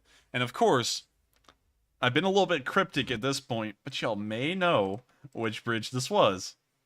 This is actually the pontoon bridge where the two BTGs were wiped out, and we've now seen the perspective today of the border guards that were coordinating that artillery strike onto that area. Of course, one would be amiss to not note geography when talking about battle strategies and the situation around the Severodonetsk area. For those of y'all who don't know, Severodonetsk is actually on the Severodonetsk River. The Severodonetsk River, much like every other one, is windy and of course is a massive obstacle to cross. So, over the course of time, over the course of thousands of years, people have found out that there's perfect places to cross, and in those places they built bridges. Bridges are very few and far in between, unlike a road, and they are incredibly strategic and valuable resources to have in the middle of a war. It makes it so much easier to cross large amounts of terrain without having to go through the hassle of actually fording a river. The Severodonetsk River is pretty much a natural barrier in this area where the Russians could pretty much push all the way down to Liman, but they would be stopped not much further beyond Liman because the Severodonetsk River is here. And there are only 2 crossable bridges south of Liman that the Russians could use, and so if the Ukrainians destroy both of those bridges, their advance would be stopped dead in its tracks there. That brings us back to Severodonetsk and Lysychansk. The Severodonetsk River, of course, travels through this area as well, as you can see on the map by the thin blue outline. The Russians would have to lay down a pontoon bridge or capture a normal civilian-built bridge intact to be able to cross the river and actually threaten Severodonetsk and Lysychansk seriously.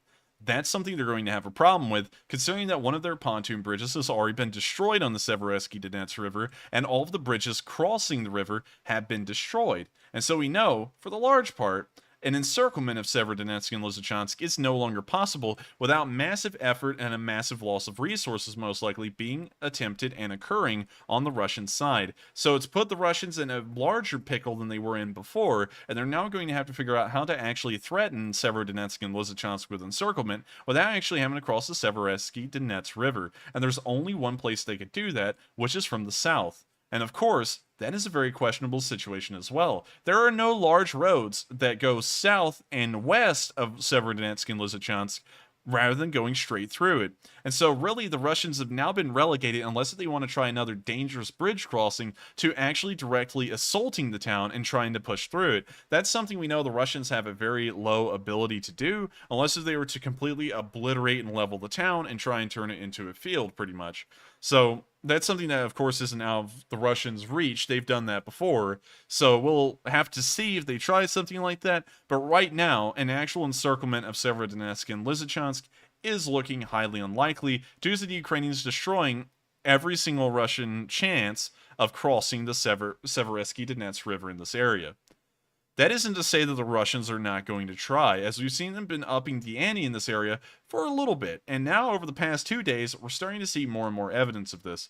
On day 82, we actually saw BMPT Terminators spotted for the first time in Ukraine near the Severodonetsk and Lysychansk area. Here they are in video passing this house. Here we can see the first Terminator. And I'd also like to note, these aren't the T-14 Armata versions of the Terminator. These are actually the T-72 versions of the Terminator.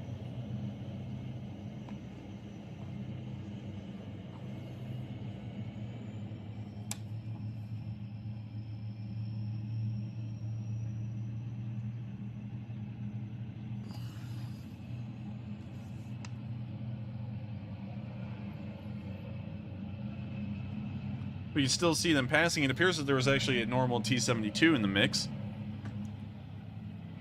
And so a lot of people have gotten concerned now that these BMPT Terminators are here, and they're like, how new are these things, and how potent are they?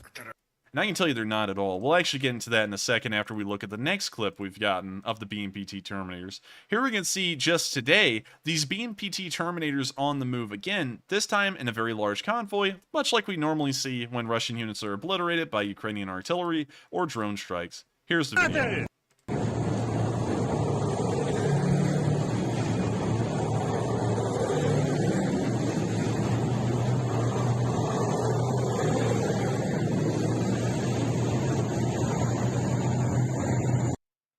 So, now that we've seen both of these videos, let's actually talk about the BMPT Terminator and say what it's capable of and what it's not capable of. Starting off, the BMPT Terminator, much like a BMP-2M, is actually not that good of a tank when you really think about it. And bear with me now while I explain this whole entire thing. The BMPT-2 Terminator has 4 anti-tank guided missiles manned on this unmanned turret. This turret is actually unmanned. I believe the crew is actually under the turret, if I'm correct, but I may be wrong. This turret has 2 BMP-2 guns. They're 30mm autocannons. I think they're 2 A46Ms or something like that, but I don't really know for sure. But still, there are 2 BMP autocannons. So you've already seen BMP-2s in action before, and they haven't done well, have they? And the answer to that's no. It's a rhetorical question. Also, we've seen a couple of BMP-2Ms, and they actually have the exact same anti-tank guided missile layout that this BMP-T Terminator has. So, firepower-wise, it's not that much better than a BMP-2M. And also, just for y'all to know, let me pull up a BMP-2M, because that's something that is important to show as well. Hopefully they have one. Well, yeah, there we go. There's one. This is a BMP-2M. You can see the same anti-tank guided missiles that they have on the BMP Terminator in the exact same layout, but instead of having two 30mm guns, instead of having two 30mm guns, the BMP-2M only has one. So that's the only place that the BMP-T Terminator shines in, is that it has two 30mm guns instead of one. On top of that, it's based on a T-72 chassis, and I don't even have to remind y'all how many T-72s have been destroyed over the course of this war by hits to the front of the tank, which is the most highly armored part, and also the sides. So to kind of allay the fears that the BMP-T Terminators are actually going to change the course of this war, they're most likely not. Based off of the information we've gotten, based off of T-72's protective abilities so far during this war, paired with its weapons armament, the chances of this actually making any kind of meaningful impact are low, and I believe that the Russians are pulling these in right now, first off, because they're in low numbers, and this is now like committing the old guard at Waterloo. This is like pulling out their final stops to try and salvage this war any way they can. And that's really the only reason, because these are very limited numbers. The Russians haven't produced a large amount of these, and of course any loss of these vehicles will be a massive loss to the Russian army's abilities in future wars if they're ever to get in one. So that's kind of like laying out all the information I've got, and the analysis I have on the BMP-T Terminator, and hopefully it's not too far off the mark, but that's what I've been able to collect based off of it, and it's not going to be bringing anything new to the table that we haven't already seen. It's just in a new configuration. It's like having your steak on the different side of the plate, pretty much, based off of what you've eaten before. It's going to be the same thing, just a little different looking. We're now going to move down towards the eastern side and southern side of Severodonetsk, where we can see a Buk unit. I've actually heard that it's not Buk. I've been saying Buk the entire time, but it's a Buk unit that was attacked by the Ukrainians. Buks are one of the most common surface-to-air missile systems on both sides, and here we can see that the Ukrainians aren't taking a liking to these Buks in Ukrainian territory. Here we can see an artillery barrage hitting this Buk unit that's inside of this tree line and wiping it out.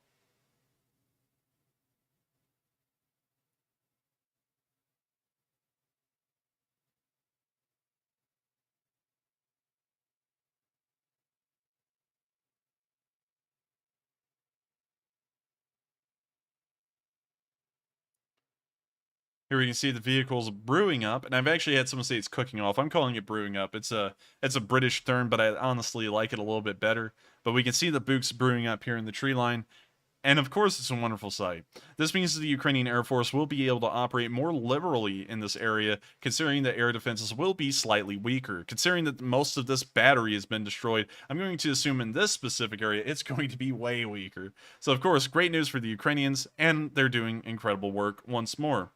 We're now going to move further down the front into the Luhansk area, where we can see some Russian units on film. Apparently they retreated back into Luhansk, saying that they got absolutely no training and were not prepared to fight.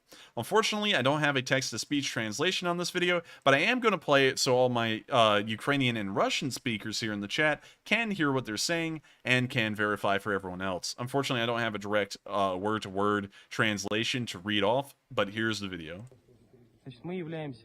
Добровольческим отрядом из Российской Федерации,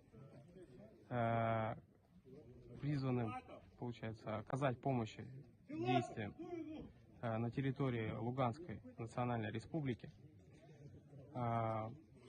Все ребята изъявили желание принять участие в специальной военной операции. По прибытию на территорию Луганской Республики местное управление использовала личный состав не по назначению, соответственно, без соответствующей подготовки выпускали на линию фронта, без какого-либо взаимодействия с вооруженными силами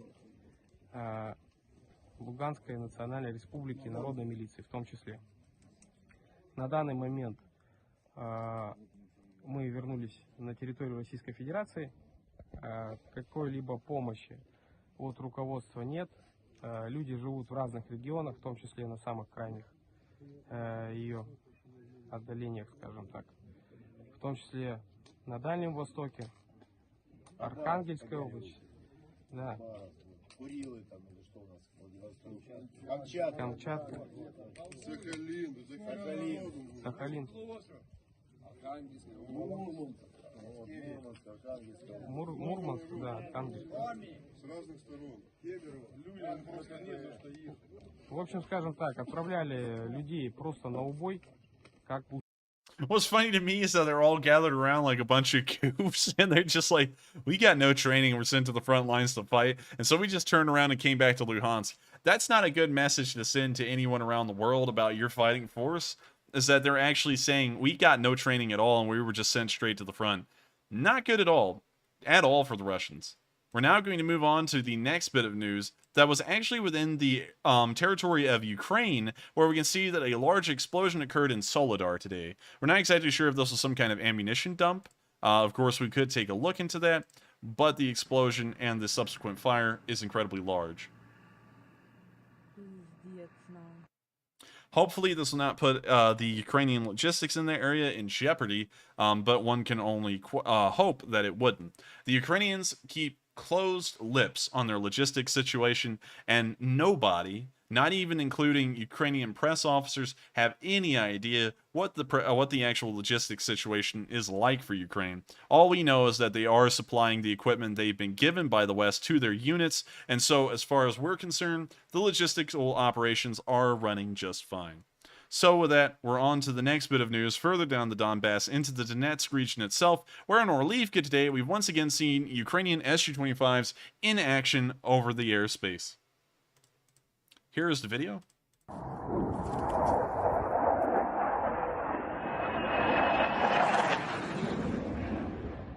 We now see the second Su-25 coming over, and there it went. Wonderful to see that the Ukrainian Air Force is still kicking and flying, and we're starting to see more and more activity from them over the previous days. Hopefully they are being used to great success, and they are eliminating Russian units left and right. Once again, we don't really have a lot of information about the success of their sorties, but one can only hope that it is a high rate of success. We're now going to move further down the front, and we're going to go to some Day 82 news down near Marinka, where we've seen that the 54th Infantry Brigade has roasted a BMP-2. Here we can see another bonfire being prepared. Apparently, sorry, correction, it's the 53rd Brigade. But here we can see another small fire being prepared for the Ukrainians to cook hot dogs and marshmallows over, as it looks like this BMP will not be used any longer.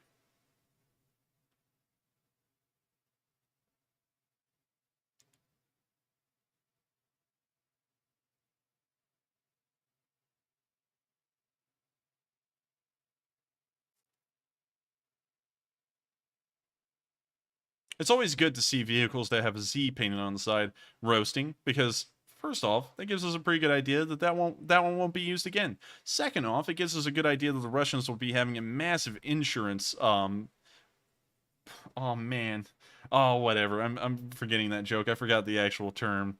So we're just going to move on from that joke, and we're now going to move further down the line and past Mariupol. Once again, if you are a new viewer that just got here, the whole entire beginning of this stream past the countdown is dedicated to Mariupol and the news from there. So make sure to just rewind the video and watch that part and then come back to here, because we've already covered the news of Mariupol today, and that story of this war and its history has now closed. We're now going to move on down the line. There's been no news on the southern front today, and I've actually checked with the Ukrainian Ministry of Defense reports, and I can confirm that absolutely no activities occurred on the southern front today. Weirdest thing, nothing from Volnovakha all the way to Kherson has occurred. And y'all have to agree with me, that's a little weird. We'll be looking into that situation and seeing what's occurring there and the reason why that's the case, but that may be suggesting that the Russians are trying to regroup now that Mariupol has fallen, or it may be suggesting that they have now exhausted all their resources and they're now waiting for resupplies and they're trying to regroup that way. we can get the idea that the Russians are running low on equipment here, because we've actually seen that Napoleon apparently is marching back to Russia in the Russians' minds, because they've actually put a little cannon here in Kherson. And of course, this title is hilarious. You know, jolly old chap, the sanctions have cleaved our economics betwixt. And I have to agree with what I wrote there, because the Russians actually are using some kind of 1700s, 1600s cannon even at a military checkpoint in Kherson. Now, y'all have to agree with me. This has got to be the craziest thing. This is hilarious. Imagine the Russians seeing a car blowing through the checkpoint. They had to spin that thing around, line it up, and fire it like a reenacting group. Oh my god, that would be hilarious. I don't even know if they know how to load that thing. They don't even know how to use modern equipment, much less probably how to properly load a cannon like that. And so I think they would actually have to call on a living historian group to use that thing. That's all I could think about, really, when I saw that. And I was busting out laughing at this, because people have been talking about the Ukrainians are pulling out DP-28s and, you know, recoilless rifles and all that stuff, and the Russians are using Maxim guns. But I don't think anyone's gone to the point of pulling a Saker out from the High Renaissance period and bringing that thing out here to be used at a checkpoint. I saw some people asking if it has leaf springs. I don't think cannons have leaf springs. Let me check that, though. Cannons. Let's see. We'll type in Napoleon gun.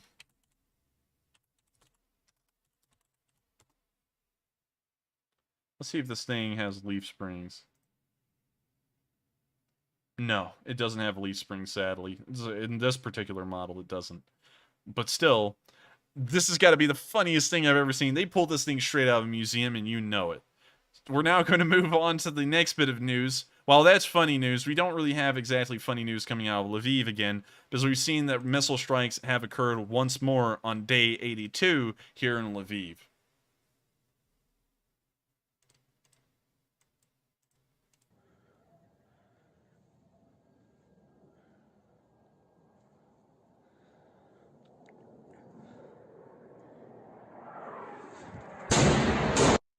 And there you could hear the explosion of the of the missile as it flew into the city. And of course, we don't have any information on the casualties right now, but we will be trying to get that information if it's available for us. We're now going to move on to the end of today's news. We have covered every single bit of the news today of day 82 and 83. And so, I'm now going to bring y'all to the speech of President Zelensky, and with that, we'll be rounding out tonight's news. And so, without further ado, here is the address from the man, the myth, the legend himself, President Zelensky. He's very tired in this video, and he is, of course, giving the information on this day of the surrender of the Azov forces, but here's his speech. Українці, українки, наші захисники і захисниці. Завершується 82-й день нашої оборони. Непростий день, але і цей день, як і всі інші, направлений саме на те, щоб вберегти нашу країну і наших людей. Щодо ситуації в Маріуполі, завдяки діям українських військових Збройних сил України, розвідки, перемовної групи, Міжнародного комітету Червоного Хреста і ООН, ми маємо надію, що вдасться зберегти життя наших хлопців. Серед них є важко поранені. Їм надається допомога. Хочу підкреслити, українські герої потрібні Україні живими. Це наш принцип. Думаю, що ці слова зрозуміє кожна адекватна людина. Операція з порятунку оборонців Маріуполя розпочата нашими військовими розвідниками. Щоб повернути хлопців додому, робота продовжується, і ця робота потребує делікатності і часу. Зберігаємо максимальну дипломатичну активність і на інших напрямках в інтересах України. Сьогодні говорив з директором-розпорядником Міжнародного валютного фонду Крісталіною Георгієвою про те, як пришвидшити надання Україні фінансової допомоги, враховуючи дефіцит державного бюджету у час цієї війни. А це близько $5 мільярдів щомісячно. Говорили також про основні напрямки подальшої взаємодії. Напередодні зустрічі міністрів фінансів країни Великої Сімки ці переговори з директором МВФ є безпосередньою підготовкою дуже важливих рішень для України. В Києві працювала висока делегація Польщі. З ними відбулись консультації щодо взаємодії на рівні Європейського Союзу. Зокрема, це стосується прискорення нашої інтеграції в Європейський Союз і очікуваного рішення про статус кандидата для України. Працюємо також і над тим, щоб Європейський Союз все ж таки узгодив 6-й пакет санкцій проти Росії. Нафтове ембарго має бути його частиною, і це в інтересах не тільки нашої держави, але й всієї Європи. Вдячний тим лідерам континенту, які це усвідомлюють і допомагають з просуванням відповідного важливого рішення. Звернувся до студентської спільноти Сполучених Штатів Америки, представників провідних університетів, а також поспілкувався з ректорами і президентами цих навчальних закладів. Ключове питання – це залучення американських університетів до відновлення нашої освітньої системи після війни. Окрім цього, обговорювали і політичну тематику, зокрема захист демократії, протидію пропаганді Росії і фейкам. Збройні сили України стримують постійні атаки на тих напрямках, де Росія ще намагається наступати. Северодонетськ та інші міста Донбасу все ще залишаються основною мішенню для окупантів. Робимо все, щоб захистити нашу землю і наших людей. Підписав указ про нагородження наших героїв. Державними нагородами відзначено 201 військовослужбовець Збройних сил України. Звання Герой України присвоєно старшому лейтенанту Агасиєву Кирилу Яшару Огли, командиру взводу 92-ї окремої механізованої бригади, та ще підполковнику Єрку В'ячеславу Володимировичу, командиру авіаційної ескадрилі 40-ї бригади тактичної авіації, посмертно. Вічна слава кожному і кожній, хто став на захист нашої держави. Вічна пам'ять усім, хто віддав життя за Україну. Слава Україні! And with that, that was the end of the president's speech. Of course, another stirring and inspirational speech, although there was unfortunate news that he did deliver during it.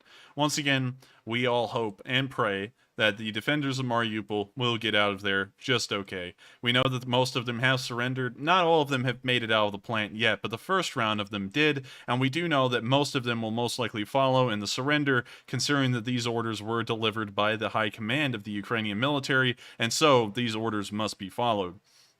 We'll, of course, be keeping an eye on the situation and seeing how Mariupol unfolds, but as of right now, the military, I keep on saying high command, and that's just a general phrase saying that the generals, the top brass, and the president have all given the order that the defenders of the Azov surrender. So officially, Mariupol is now completely in Russian hands. With that, we've now concluded today's news. I thank you all so much once again for watching, and if you did enjoy this news, make sure to subscribe, because every single night of the week at 10 p.m. Eastern Time, except for Mondays, we cover the past 24 hours of the news of the war in Ukraine. Of course, it is an absolute honor and a pleasure for me to be most of y'all's #1 go-to source for the news, and I hope that tonight I have delivered the same quality and fidelity of news that I have over previous nights. I thank you all once again, and with that, we're now going to move into our questions section, where we're going to answer everyone's super chats, and we're also going to answer some live chats as well. So stick around if you have a question, and make sure to @TheEnforcer or @EnforcerMatt to get your question looked at if it's addressed to us, and we'll try and get that question answered if we can. If you would also like to, sending in super chats does do a great deal of support for this channel and helps us to continue delivering this news. That is pretty much the only way we support this channel. And so with that, we're on to the questions. What do we got, Matthew? All right, and it is now time for the questions, and first up, we have a $50 donation from Gooch Booch, who says, "Awesome coverage and fundraising.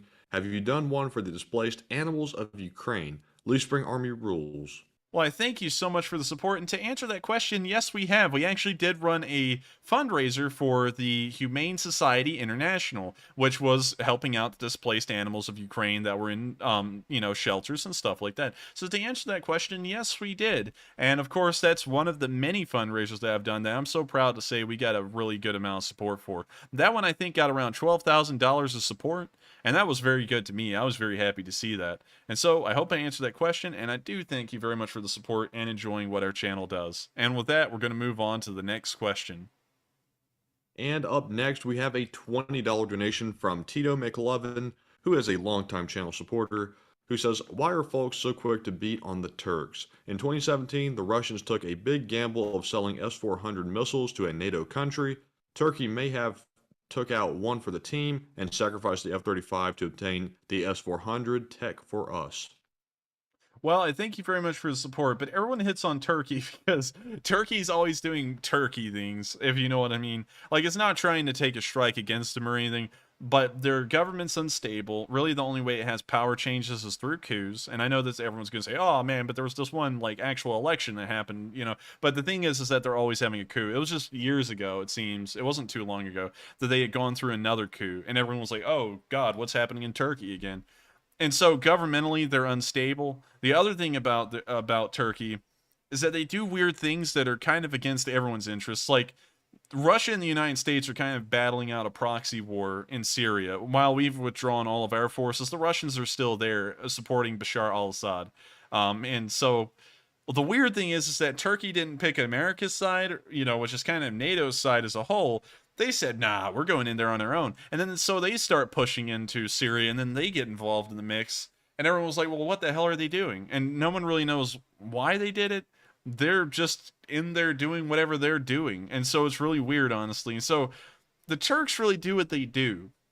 And that's kind of the strike against them that everyone that everyone has against them, because they never just go with what everyone else is doing. Because when you're facing down the Russians or something like that, you want to be all on the same team. You kind of want to be united in your message and its delivery. And so when you're talking about Sweden joining NATO and they're all going, no, we're not having them in, it's like, it's not a good message to send. And while they may have taken one for the team to get the S-400s and deliver that technology to the West, the question is, are they going to? Because considering how opposite Turkey's interest is to the rest of the world, they don't even pick a side, they just kind of do what they want. Would they even hand over that technology to anyone for us to reap any benefits off of it?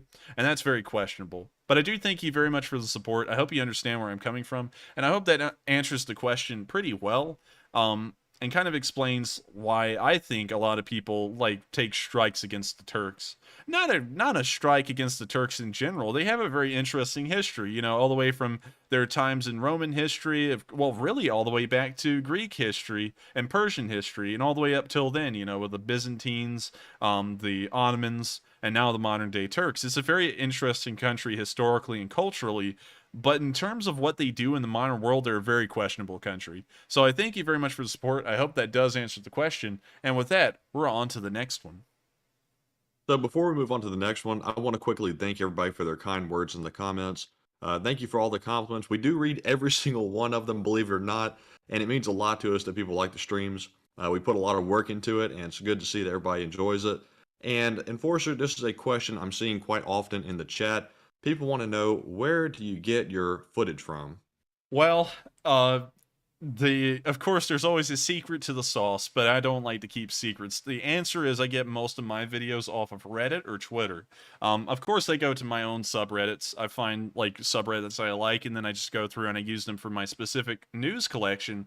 But to answer that question, mostly from Reddit, mostly from Twitter. So I hope that answers the question really quickly. And with that, we're going to move on to the next one. And next up, we have an absolutely tremendous $300 donation from Steve2848, who says, thanks for the weeks of great reporting, and please continue. I will make sure to continue, and I thank you so much, Steve, for the massive amount of support. It helps us out a load. And, you know, while the Sunday fundraisers are important, and I don't want to harp on this too much because I don't want to sound like I'm shilling or anything, but the super chats are pretty much the only thing that supports this channel. We run no ads because I don't like them. I think they're annoying, and I'd rather take a hit revenue-wise than torture y'all with ads because I don't like them, and I don't want y'all to go through that. And so that kind of support right there is literally the reason why we're able to hop on here day after day, and I'm able to spend like 12 hours a day doing this stuff, reporting the news.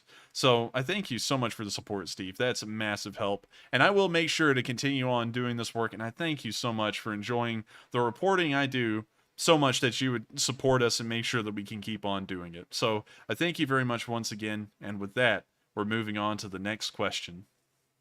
And I also want to thank Steve for his generous contribution there. Thank you very much. With that type of support, we can definitely keep on continuing our stream. So thank you so much. Up next, we have a $20 donation from William Allen again, who says, chaplains in the U.S. military will do the same thing. And I believe he's referencing the Russian blessing the tank. Yeah. And he says, sometimes the chaplains even write prayers. What's the name of that famous general in World War II that wanted his Third Army to kick the crap out of the Nazis? Oh, boy.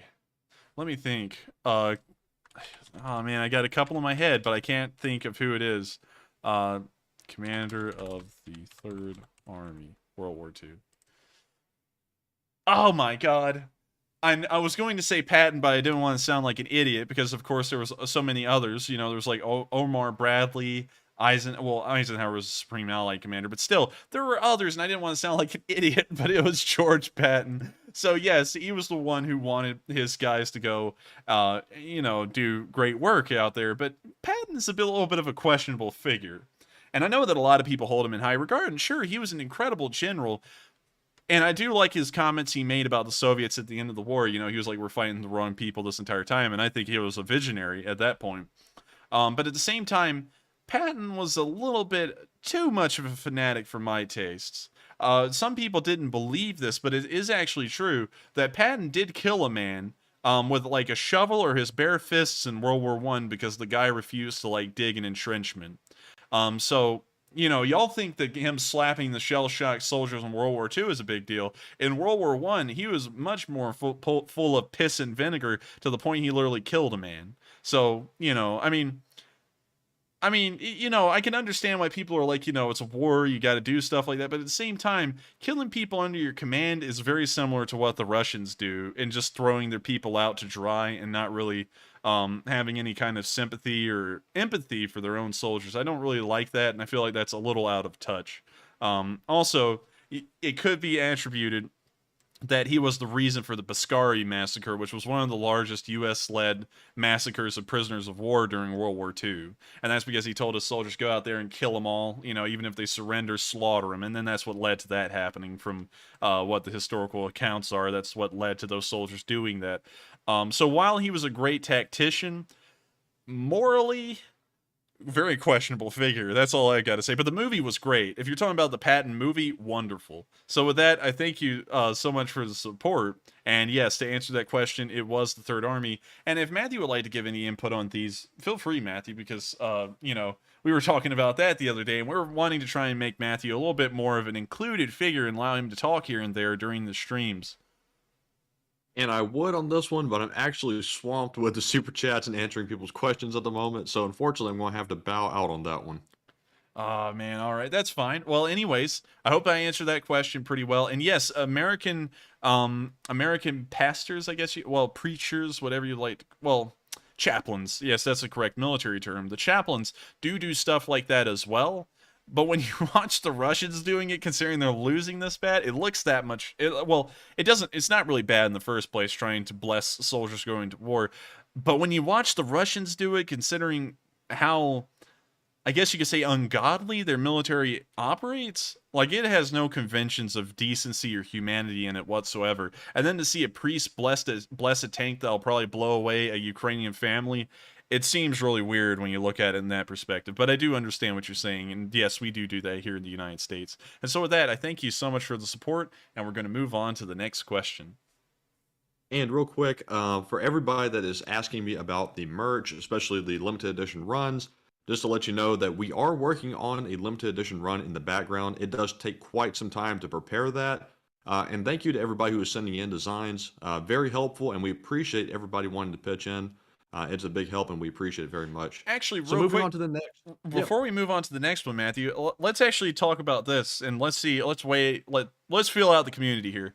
Matthew and me were actually talking about, while we do designs, a lot of y'all do come up with some interesting designs. And while we've been sitting here in the background, we were thinking, wouldn't that be cool if we ran like in the future? Of course, not right now. It's not something that's starting now. We're just thinking about it. But wouldn't that be cool if we ran some kind of a community-based merchandise design like competition where all of y'all can input designs based around a certain theme, and then we'll look through them and we'll pick a winner. And that winner will have their design, of course, put on all of the merchandise for the limited edition run. We've been thinking about that. Of course, we want to weigh it out with the community and see how well it would be received. But I thought I'd just run that by y'all real quick to see what we would get from that idea. And we're not really sure if we're going to do that yet. We're still thinking that out. But that would be a pretty cool idea.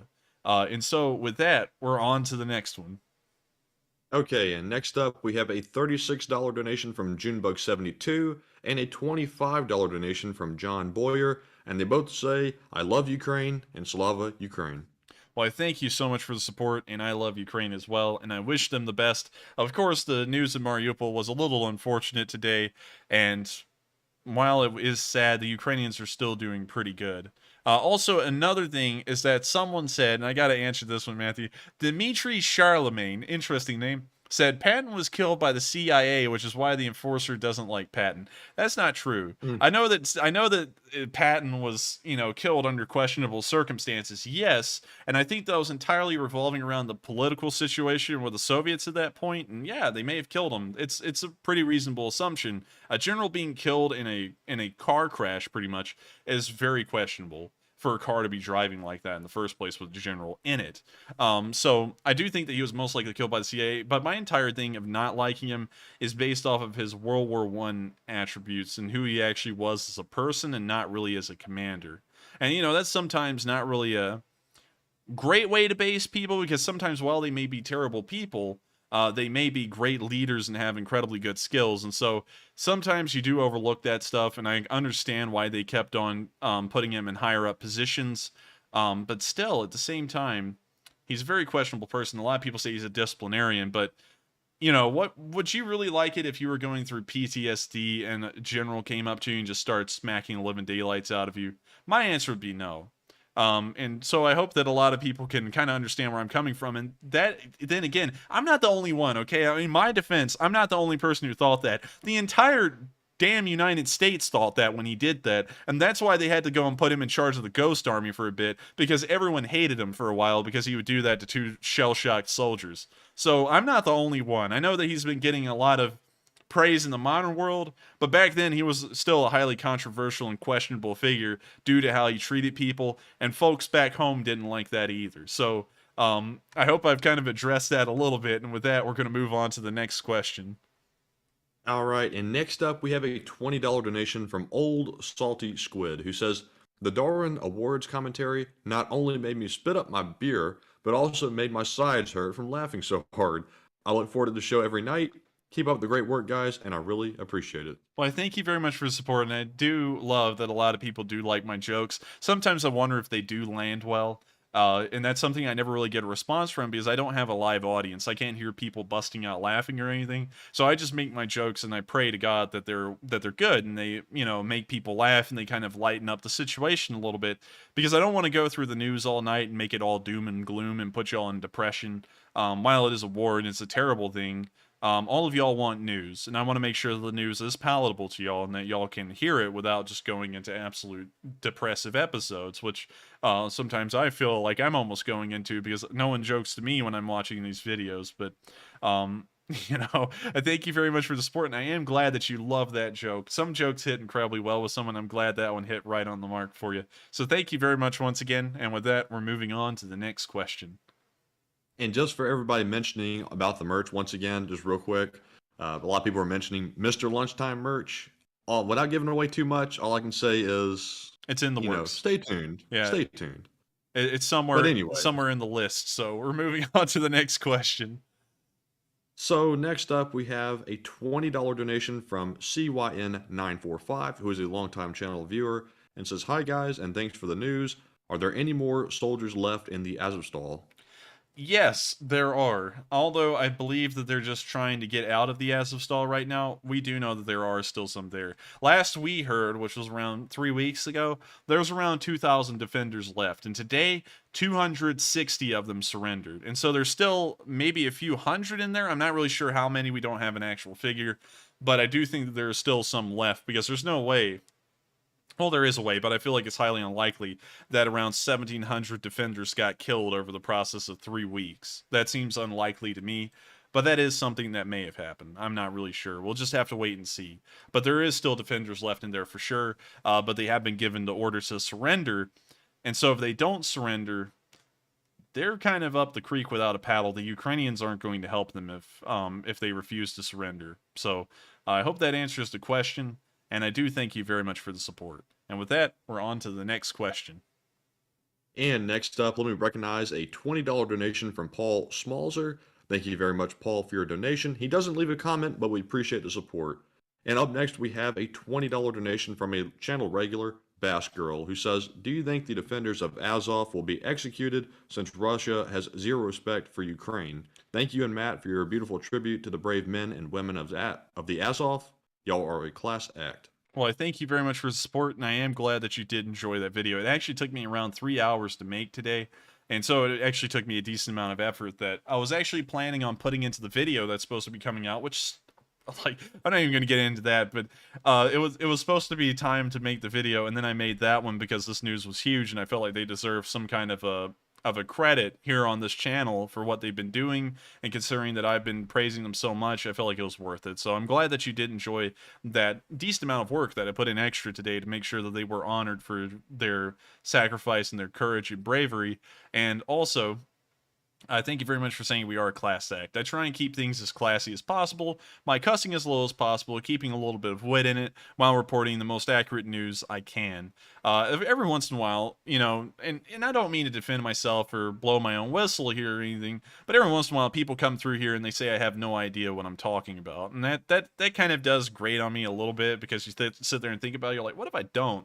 But at this point, I really don't have a question about that, because I've had loads of people come down, like, just to list off a few, hopefully they don't mind, but I've had Armchair Historian come down and ask me what's up and what's going on, and saying that the analysis is incredible. I've had Funker 530 say the analysis is incredible, it's on point. It's almost like I had, like, intelligence training or something like that before the war. I've had a lot of veterans come through and say that. Operator Starsky has told me that my analysis is incredibly good. It's very accurate, and I'm just, you know, doing this stuff as I go and making good assumptions, and everyone's been saying that. So, you know, while I don't want to sound like I'm getting, like, all cocky and stuff, I have been getting a lot of people who come through and say I know what I'm doing, and I'm very happy to know that I'm not just another, you know, armchair general, you know, in a way that's just sitting here and yip-yapping, and I don't really have an idea based in logic or reason or sensibility or anything. It's just good to know that I'm not yipping at the mouth and saying nothing of note. So I thank you so much for the support once again. For Bass Girl, it does help us out a lot. And also, to answer that final part of the question about what's going to happen to those Azov defenders, the Azov defenders are not going to be executed. I can tell you that for sure. While there may be calls for that in Russia, one does have to remember that there are thousands of Russian prisoners of war that the Ukrainians have. And if the Russians execute those Azov defenders, the Ukrainians could go through those prisoner of war camps they have and slaughter every single Russian prisoner of war they have. That's one thing that's always got to be considered when dealing with prisoners, is that the other side also has some of your own prisoners. And so you don't want to do anything too harsh to the prisoners you have, lest the other side goes and slaughters all of yours, or pulls their teeth out, or flips their fingernails off, or something like that. So I don't think they'll be executed, but it may be a little bit of a tricky rigmarole here in the future about getting them back into Ukrainian hands. But we'll have to wait and see if that does pan out the way it does. But I do thank you very much for the support. I hope that does answer all parts of that question. And with that, we're going to move on to the next one. And next up, we have a question from Abacus, who puts in a $20 donation and says, your enemy's enemy is not always your friend, that LPRs and DPRs will realize when Russians' only goals was to ensure a land-based road, fresh water, and electrical supplies for their quote-unquote well-earned Black Sea vacations. Well, I thank you very much for the support, and could you reread the first part of that to me, Matthew, because I want to make sure I'm understanding that correctly. So I think it's more of a statement. They said, your enemy's enemy is not always your friend, that LPRs and DPRs will realize when Russians' only goals was to ensure a land-based road, fresh water, and electrical supplies for their quote-unquote well-earned Black Sea vacations. Yes, I do believe, I think I see what you're saying there. You're talking about the DPR and LPR might turn. Here's the thing, though. It looks like they were going to start turning in late 2014. The Russians came and executed both of their leaders in a short amount of time and had new ones installed. So as far as the Donetsk and Luhansk republics, they're kind of Russian subjects, not by choice. It's really more by force at this point. And while it does look like it has the semblance that they are slightly independent, but pro-Russian leaning, they are entirely pro-Russian leaning, because the Russians have a 100% stake in their actual politics within these little republics. So I hope that answers the question. So I don't think they'll actually be able to turn on the Russians. I think they're kind of stuck where they are, but they have the fake look that they're independent countries. If push came to shove, the Russians would probably send in peacekeeping units into Donetsk and Luhansk, quote unquote, to keep the peace, but really ensure that the little fake governments they set up stay in line, and also ensure that conscripts keep on pouring out of the Donetsk and Luhansk regions. So I thank you very much for the support. I hope that addresses the comment, and with that, we're on to the next one. And up next, we have another $20 donation from William Allen, who says, they hate the Kurds. That's whom they are trying to kill. Iraqi Kurds have the same problem with the Turks. I do think I know what you're talking about. I think that the Turks were actually committing strikes against the Kurds in northern Iraq lately. And I gotta say, honestly, not trying to hit on the Turks again or anything, but the Turks have a bit of a thing with committing genocides. Y'all may remember the Armenian genocide that was perpetrated by the Turks/Ottomans. It was kind of a little bit interesting point in history. I guess you would say it's kind of like the turning point in between Turkey becoming, the Ottoman Empire becoming Turkey, somewhere around there. But still, they committed a genocide against the Armenians. The Turks hate everyone around them, honestly. And that's something that's always interesting to me, is that this kind of stuff is prevalent all around the world. It's really weird when you think about it, because everyone always thinks that this kind of stuff is solely a Western issue, but this is an issue all around the world. Like, everyone hates everyone. It's really weird when you think about it, because there's really no reason for them to, rather than them just being different cultures. But over thousands of years, people have just come to hate each other and hate their guts. So hopefully, because we don't really see the United States doing anything against Turkey, once again, because they're a NATO member, but hopefully that stuff can be stopped, because I bet everyone can agree with me that just because you dislike a group of people, that's no reason to start marching into Syria and also bombarding northern Iraq to try and kill off just random people. I would say that, honestly, what the Turks are doing now is kind of a little similar to the Armenian genocide if you look at what they're doing to the Kurds. But I'm not going to weigh on that for too long. Thank you very much for the support, and with that, we're going to move on to the next question. And our next super chat is from Alex Papadopoulos, who puts in a $20 donation and says, great job, enforcers. I noticed that certain maps highlight a polygon-shaped territory inside the Kherson-occupied region. Any idea what that may be? Could you reread that one to me one more time? He says, I noticed that certain maps highlight a polygon-shaped territory inside the Kherson-occupied region. Any idea what that may be? I think you're talking about this little one I have here, and that's supposed to be partisan activity.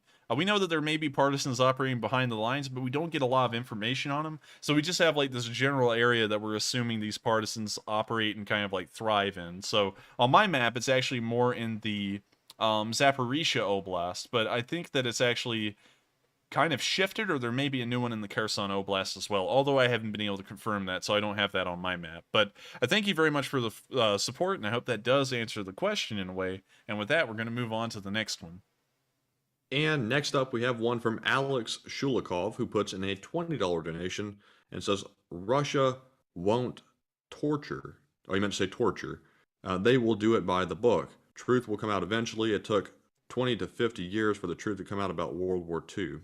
Well, thank you very much for the support, and I can agree that the Russians will most likely, of course, be torturing. Another thing that's really interesting is that we actually didn't have an idea of how sadistic the Soviet army was in World War II until the collapse of the Soviet Union in the 90s. Before that, it was just like rumors and stuff, and usually it was kind of like attributed to anti-communist propaganda to say that the Soviet army did ferocious atrocities as it marched back through former Soviet territory and into Germany. But in 1990, when the Soviet Union collapsed, there was like this flood of free information, and a lot of information also got lost too, so we don't really know about some stuff. But there was a flood of information that came out about what was actually going on during World War II and also the times afterwards. And so historians flooded into Russia, and they got a whole bunch of information on things that no one knew about, like how poorly T-34s were actually made during World War II. We also got information about how like bad rapes and stuff were. I mean, like the Russians raped millions of women on their way back to on their way to Berlin, not back to Berlin, but to Berlin in the first place. And we got the idea in the 90s that things weren't the way that the Soviets had been trying to portray them for almost 50 years at that point. So Yeah, I do have to agree that that is something that did come out long after World War II, and it came out after the collapse of the Soviet Union and when there was really no restrictions anymore on what Western historians or historians in general could get access to and analyze. And then we found out that there was a bunch of demons in the Soviet Union's closet that we didn't know about before. And then we started figuring out about a million other things, but that's like a rabbit hole of its own, and it would take way too long to cover here.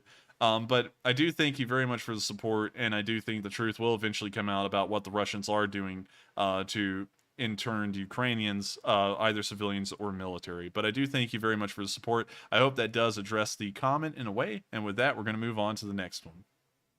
And real quick, just to answer a question out of the live chat that I saw that I found interesting, Midget Hobbit says, Enforcer, have you had anyone ever donate while spitting Russian propaganda?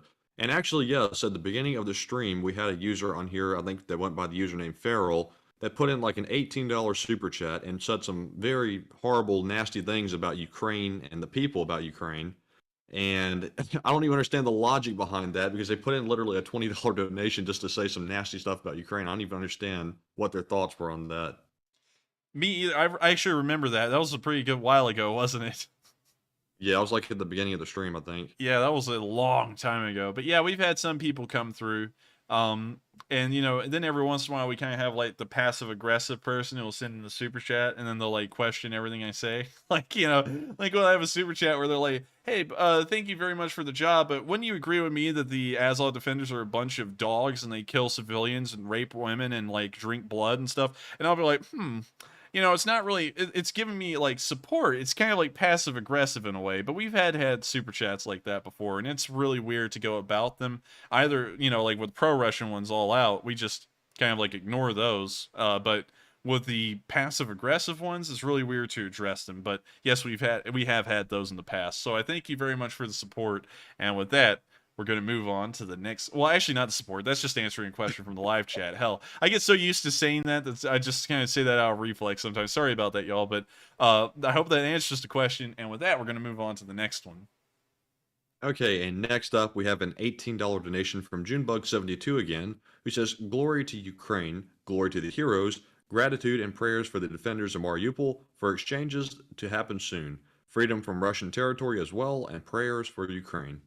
I agree 100%, and I hope that it is the case that those defenders will be returned back to Ukraine in perfectly fine condition. And of course, I think everyone can agree that they are praying for the success of the Ukrainians across the entirety of the Southeastern Front, where the last fighting is going on. So I thank you very much for the support. I hope that does address the comment. And with that, we're on to the next one. And next up, we have an $11 donation from Coffee Attack, who says, thank you for giving us all of this excellent coverage on a nightly basis. Well, I thank you very much for the support. Of course, we put a lot of effort into it, do a lot of work, and so, you know, I do enjoy that people like it a lot. And I sound like a broken record saying that. That's why I'm like sitting here pausing a little bit, because I'm thinking, how do I say that in a new way? And I can't think of a new way, but I promise you, if you knew how I was feeling, I'm extremely grateful that people do enjoy this channel. Also, to answer a question from the live chat real quick, Matthew, maybe you would like to comment on this one. Off-Grid Montana says, free speech should be for both sides, just saying. And my comment to that real quick is, free speech is fine. Yeah, I can agree with that. Of course, free speech ought to be the pinnacle, well, the actual foundation, really, of modern societies. But the problem is, right now, is that it is wartime. And while I did allow some free speech at the start of these streams, you can go all the way back to like the first few days, we started to have a problem with bots coming on here. And this is where the, like, allowing people to have like pro-Russian opinions died. These bots would come on here and they'd be like, haha, kill Zelensky, haha, like cut his head off and hang it from a rafter, haha, you know, or like, we're going to rape all the women or something like that. And while free speech is okay and it's great, I highly encourage it in all kinds of situations. Of course, when we move on to new news and different news that's outside of Ukraine, I highly encourage it. But the problem is right here, if I allow free speech with the Russian side, then that means there's going to be bots in here, and we won't be able to get rid of them because that'll look like a crush of free speech. And then on top of that, you'll have people in here saying nasty, sick things, really. And while free speech does allow for people to say nasty, sick things, at the same time, I have friends over there, and so I don't really like hearing about people saying that nasty six things should be done to the Ukrainians because, you know, I kind of have a little bit of a vested interest in their safety because I have 1 or 2 friends that are over there. So I thank you very much for saying that, but that's kind of my input on it. If Matthew would like to give some input on it, feel free, but if not, we'll move on to the next question. And yes, I have to say that free speech is a great thing. We do live in America, so obviously that's like a hallmark of it. But in this situation, in this war, there is sort of really not room for debate about what's going on here. What Russia did to Ukraine is clearly wrong. We had a guest on really early when we started this stream, if y'all remember, which surely you do remember, Moscow Mike. He thought it was debatable whether or not Russia invading Ukraine was a good or a bad thing, and started saying some very questionable things, and we had to get him off very quickly. But no, free speech is great, but you know, in this circumstance, there has to be a little bit of moderation about what can be said because it's sort of like clear right or wrong here. I have to agree with Matthew on that. And in the future, I just want y'all to know, in the future, I don't know if it's going to become a free-for-all or not, but when I start covering political topics and I keep an unbiased view and I just say both sides, and I'm like, this is the information we got, I know there's going to be bloodbaths in the comment sections on those videos, and I pray that there isn't. I feel like people ought to be reasonable and just be able to discuss their stuff. Just be like, I feel this way, and then someone else say, well, I feel this way. And just say, okay, well, I just agree to disagree then. You know, just leave it at that. Or just not even comment and be like, huh, well, I don't really agree with that. You know, like, I feel like people ought to be able to sensibly discuss things, but whenever we allow pro-Russian people on, it's a disaster. And whenever we allow them to comment, they say the craziest stuff. I mean, it's not even really like free speech in a way. It's more just like bringing them on to commit defamation, libel, and slander nearly. But with that, we're on to the next question. So up next, we have a $10 donation from Rich Hogan, who says, the intro message, in all caps, the defenders of Mariupol will never be forgotten. Being a cyber security engineer, crypto is my foreign language. Well, I thank you very much for the support, and that is very interesting to hear. One thing I would like to note, everyone, for everyone who's here, I think this is really important to cover now that you just brought up crypto. If you see me in the comment section of my videos or some account that looks like me, and I'm telling you you can support me through a WhatsApp or something, do not do that.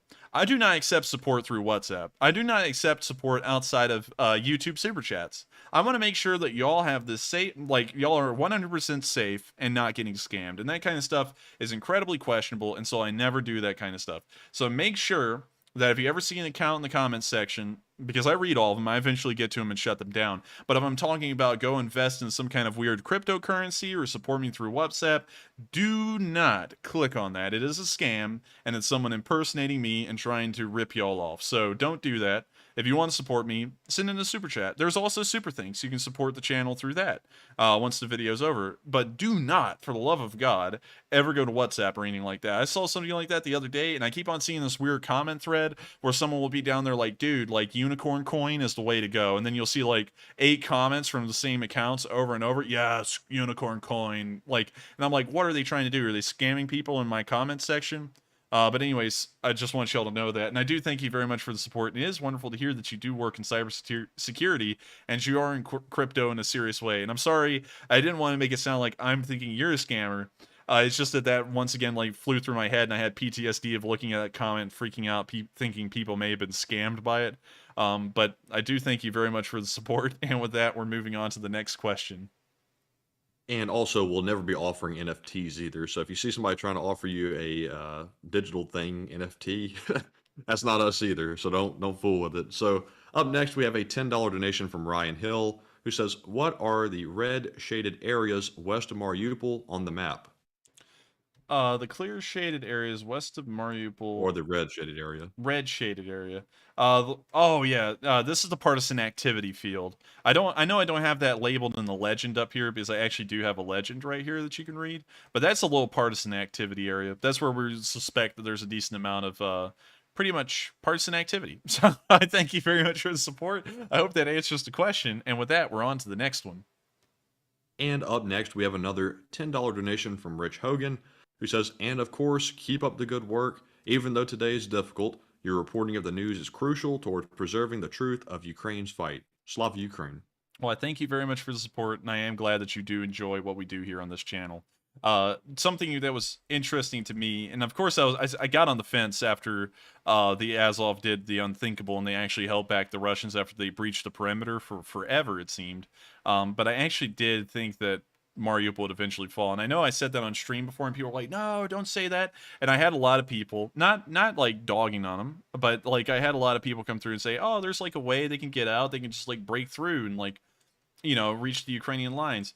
But I already knew in my head, while I wanted to keep hope, this was a hopeless situation, and the only way for them to get out was to surrender. So I'm happy to see that they're all alive. Hopefully they will stay alive, and the Russians won't try and execute them in some kind of like new Katyn massacre. So I do thank you very much for the support.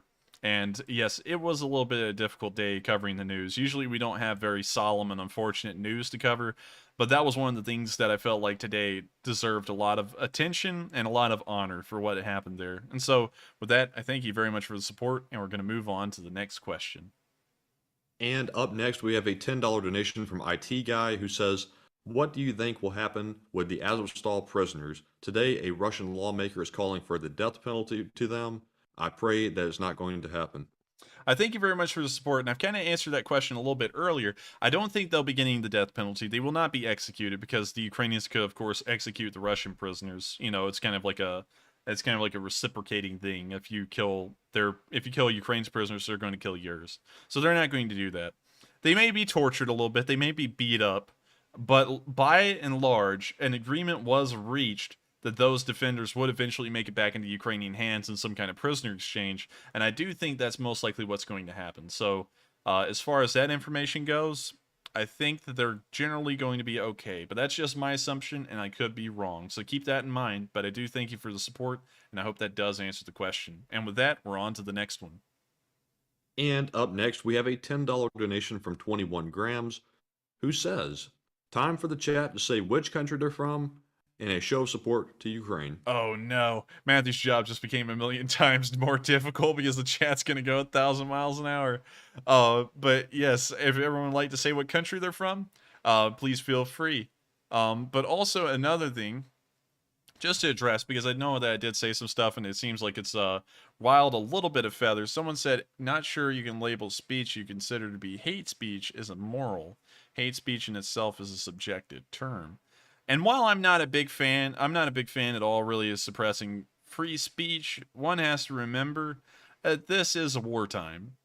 And if I allow the Russians on here, at the beginning, it was very on the fence. Like when the stream was brand new and there wasn't a lot of people watching it, it was very on the fence if the bots were actually going to bully the pro-Ukraine people out of the chat, and I was going to end up talking to an entirely pro-Russian audience that would have just dunked on me every single night for what I was saying.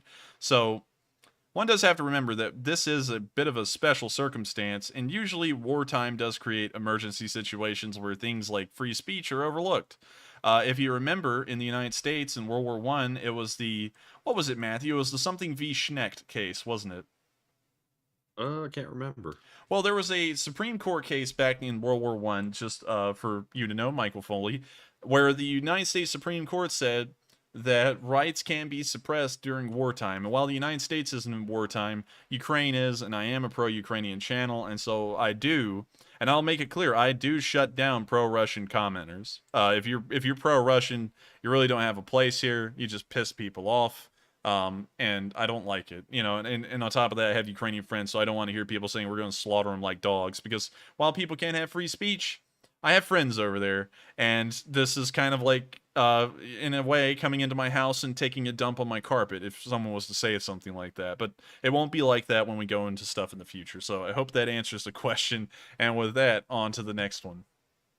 And up next, we have a $10 donation from Eric Heiss, who says, "Azovstal warriors, Semper Fi, USMC, nobody can hold anything against you. Russia will probably murder you. God bless you." Well, I thank you very much for the support. I'm not really sure if the Russians would murder him. Of course, the Ukrainians would probably commit reprisals, and it'd be very understandable if they did. So that's kind of what I'm looking at the situation as right now. But I do thank you very much for the support, and I hope that addresses that comment pretty well. And with that, we're on to the next question.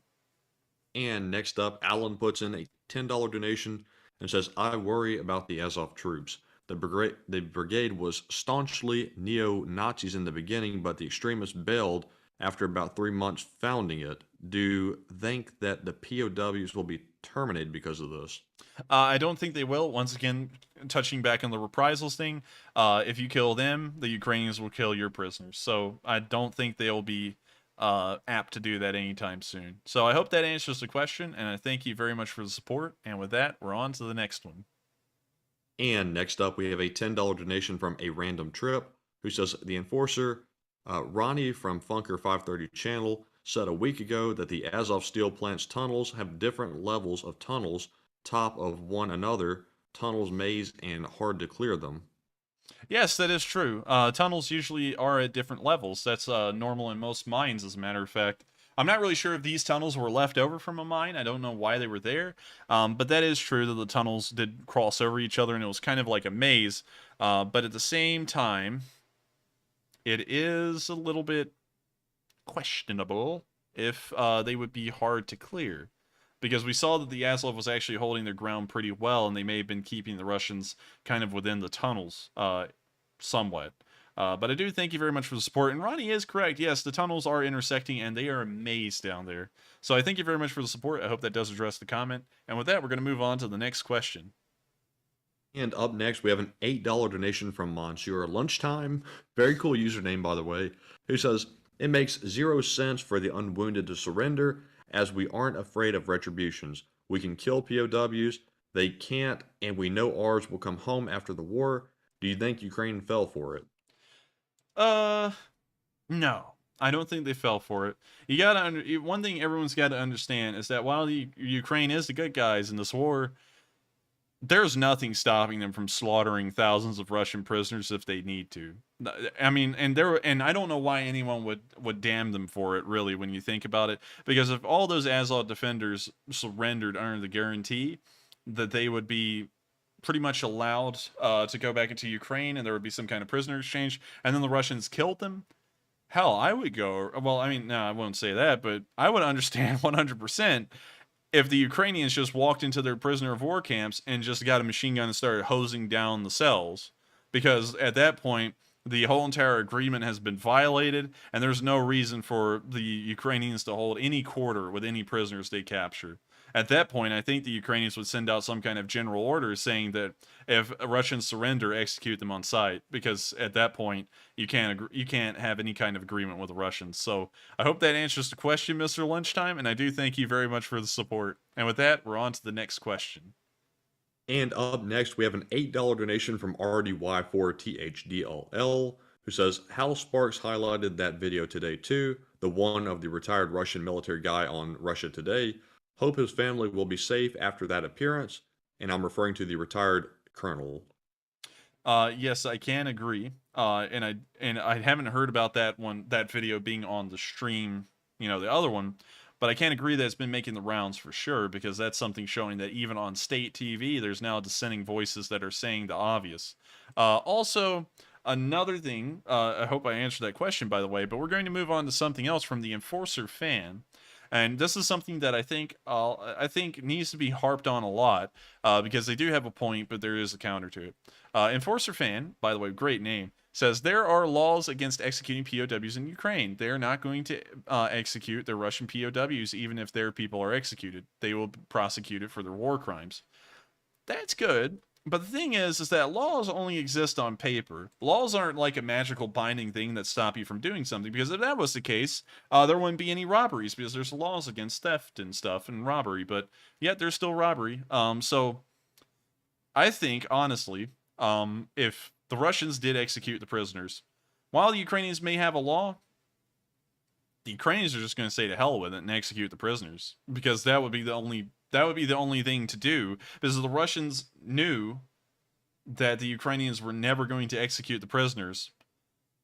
Then they would be free to do whatever they want, and that's something that I think is a little amiss. And another thing that's a tiny bit amiss is that people say the Ukrainians do not commit war crimes. And I have actually seen a small, and I mean a small bit, like 3 videos at best, of Ukrainian soldiers committing a few war crimes here and there.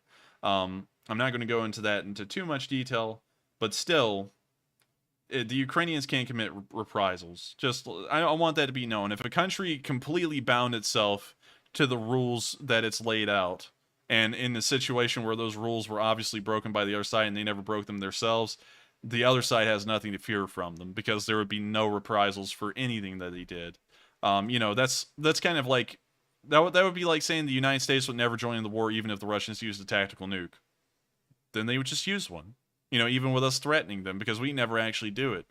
But there's always the implicit threat there that could be something that would happen. And I think that if the Ukrainians saw the Azov defenders get mowed down, I don't even think orders would have to come down from higher command. Ukrainian soldiers would take it upon themselves, most likely. But I hope that answers the question, Enforcer fan. While laws do exist, they will be broken under a situation like that for sure. I'm very certain about that. So with that, we're going to move on to the next question. Okay, and next up we have a $5 donation from 12 Yakko 12, who says, will the whole Funker 530 team be on? Is it just the founder or Ronnie? Ronnie funny AF. Yeah, it's just be Ronnie as far as I know. Ronnie and me have been talking, and he's been doing most of the streams over there for now. So yeah, I think it'll actually be Ronnie. Funker 530, if we could get him on, that'd be neat, but I'm totally fine with Ronnie. Ronnie's a really chill dude, and him and me have talked a bit, and he's pretty cool. I gotta say, I like him. So with that, I hope I've answered that question. I do thank you very much for the support. And with that, we're moving on to the next one. And next up, we have a $5 donation from Steve Kai, who says, God bless the Azov group, true patriots. And I have to say, they are true patriots, and they fought till the orders came in to surrender, and they never faltered once. So I thank you very much for the support, and I entirely agree. They are heroes. And with that, we're going to move on to the next question. But before we do, how many super chats do we have left? So we have about 8 left. All right. And with that, on to the next one. And next up, we have a $5 donation from Mark Stuber, who says, do you have any reason to hope that the Ukrainians will be better than the Russians at river crossings? They're not easy. I think that the Ukrainians... That's a very questionable one, you see, because a river crossing and erecting a pontoon bridge is a very dangerous activity in itself. If you set up a pontoon bridge, it's most likely seen, and then that becomes a target of the enemy army. So I don't know if they will be better at it. Constructing a pontoon bridge within the line of artillery fire is very risky altogether. But one could pray that they will be better, and they will place these bridges in a safer position than the Russians will, and I think they most likely would if it comes down to that. So I hope I've addressed that question pretty well, and with that, we're on to the next one. And up next, we have a $5 donation from Mehmed II, who says, Ukrainians ceased efforts to rescue Azov to get rid of a political inconvenience. Wait, could you read that one more time? They said Ukrainians ceased efforts to rescue Azov to get rid of a political inconvenience. Political... Nah, I don't think so. That they've been huge supporters of the Azov and what they've been doing down there, and they wouldn't have gone through this massive agreement if they were just trying to get rid of a political inconvenience. So I hope I've answered that question, and I do thank you very much for the support. And with that, we're on to the next one. And up next, we have a $5 donation from REM145, who says, you just can't trust Russia. Never. I feel very bad about the fate of the Azov defenders. I feel very questionable about the fate of the Azov defenders as well, and I don't think you can trust the Russians either. But I do have hope, because the Ukrainians, of course, could go and do unspeakable things if unspeakable things are done to to the prisoners that are in Russian hands. So I thank you very much for the support, and I hope that answers the question. And with that, we're on to the next one. And next up, we have a $5 donation from D.D. Reynolds, a very long-time channel supporter, who says, in reference to the Azov soldiers from the steel plant, Azov men and women, please. Very bad things happen to women in this war, and I'm truly terrified for them. Yes, I can agree. I don't know if the Russians will try and do anything questionable to those women, like rape them or assault them or anything, but hopefully they don't. We do know that there was a decent amount of women defenders in the Azov, and of course that is something to think about for sure. So I thank you very much for the support, and I hope that does address the comment in a way. And with that, we're on to the next question. And next up, Applied Cryogenics puts in a $5 donation and says, does anybody watch Shoe Rap on YouTube? I'm not sure if I'm pronouncing that properly, but you get the point. He says he lives in Sumy and made badass knives and Damascus steel. He hasn't posted lately, and I hope he's okay. Unfortunately, I have not seen his YouTube channel. I don't have a lot of time to check any out, really. But I would probably be interested in checking it out, and I hope that he is okay. But I do thank you very much for the support. Maybe someone in the comments there watches the channel and can give you a little bit of information. And with that, we're on to the next question. And next up, let me recognize a $5 donation from Q Audit. Thank you very much for your support of the channel. And next up, we have a $5 donation from Daniel Turner, who says, 10,000 comedians out of work and you're being funny. Here's a couple of bucks for good effort on the fireworks quips. I appreciate the sarcasm. Oh, I thank you very much for the support. I am glad that you do enjoy the jokes. Of course, I try and make the news palatable, and that's one of the ways that I try and make sure that people can actually digest the news without getting sick from all of the, unfortunate stuff we see. So I thank you very much once again for the support, and I'm very glad that you do enjoy it. And with that, we're on to the next question. And next up, we have another $5 donation from Mycroft, who says, look this up in about what we were talk about bomb blast. A Syrian government soldier is thrown into the air by a backblast from an RPG fire. I think I've seen that before, actually. That's something that was really wild to see. And so I will check it out again, just in case if it was a different one that I was looking at. But I do thank you very much for the support. And with that, we're on to the next question. And next up, we have a $5 donation from David Huss, who says, you should check out Plan International Incorporated, which supports the children of Ukraine. And he gives their GuideStar number, which I will make a note of. Got you. And I thank you very much for the support, and we will look into that and see if that is a fundraiser that we can do here in the future. So, and I also thank you very much for providing an EIN number through the GuideStar program, because that lets me know that it is actually something within the realm of possibility. And so with that, I thank you so much for the support, and also the actual viable recommendation. And with that, we're going to move on to the next question.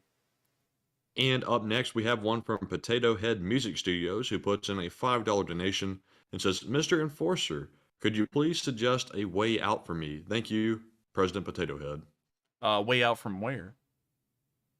You got me on that one. Unfortunately, I don't know where you are, so I can't provide a way out for you. But I do wish you the best of luck. Hopefully someone can get you an answer to that, but I don't know where you are in the first place to tell you how to get out. So I hate to say that, but I do thank you very much for the support, and I thank you very much for supporting this channel. And with that, we're on to the next question. And that might possibly have been a Toy Story reference. I'm not really sure, since he's referencing Mr. Potato Head. But who knows? But hopefully we sort of got the point. But next up, we have a $5 donation from C.A. Lags, who says, for the heroes of Mariupol, Slava Ukraine. Well, I thank you very much for the support. It does help out this channel a lot, and I do agree that the defenders of Mariupol were a heroic bunch, for sure. And with that, I thank you so much for the support, and we're going to move on to the next question.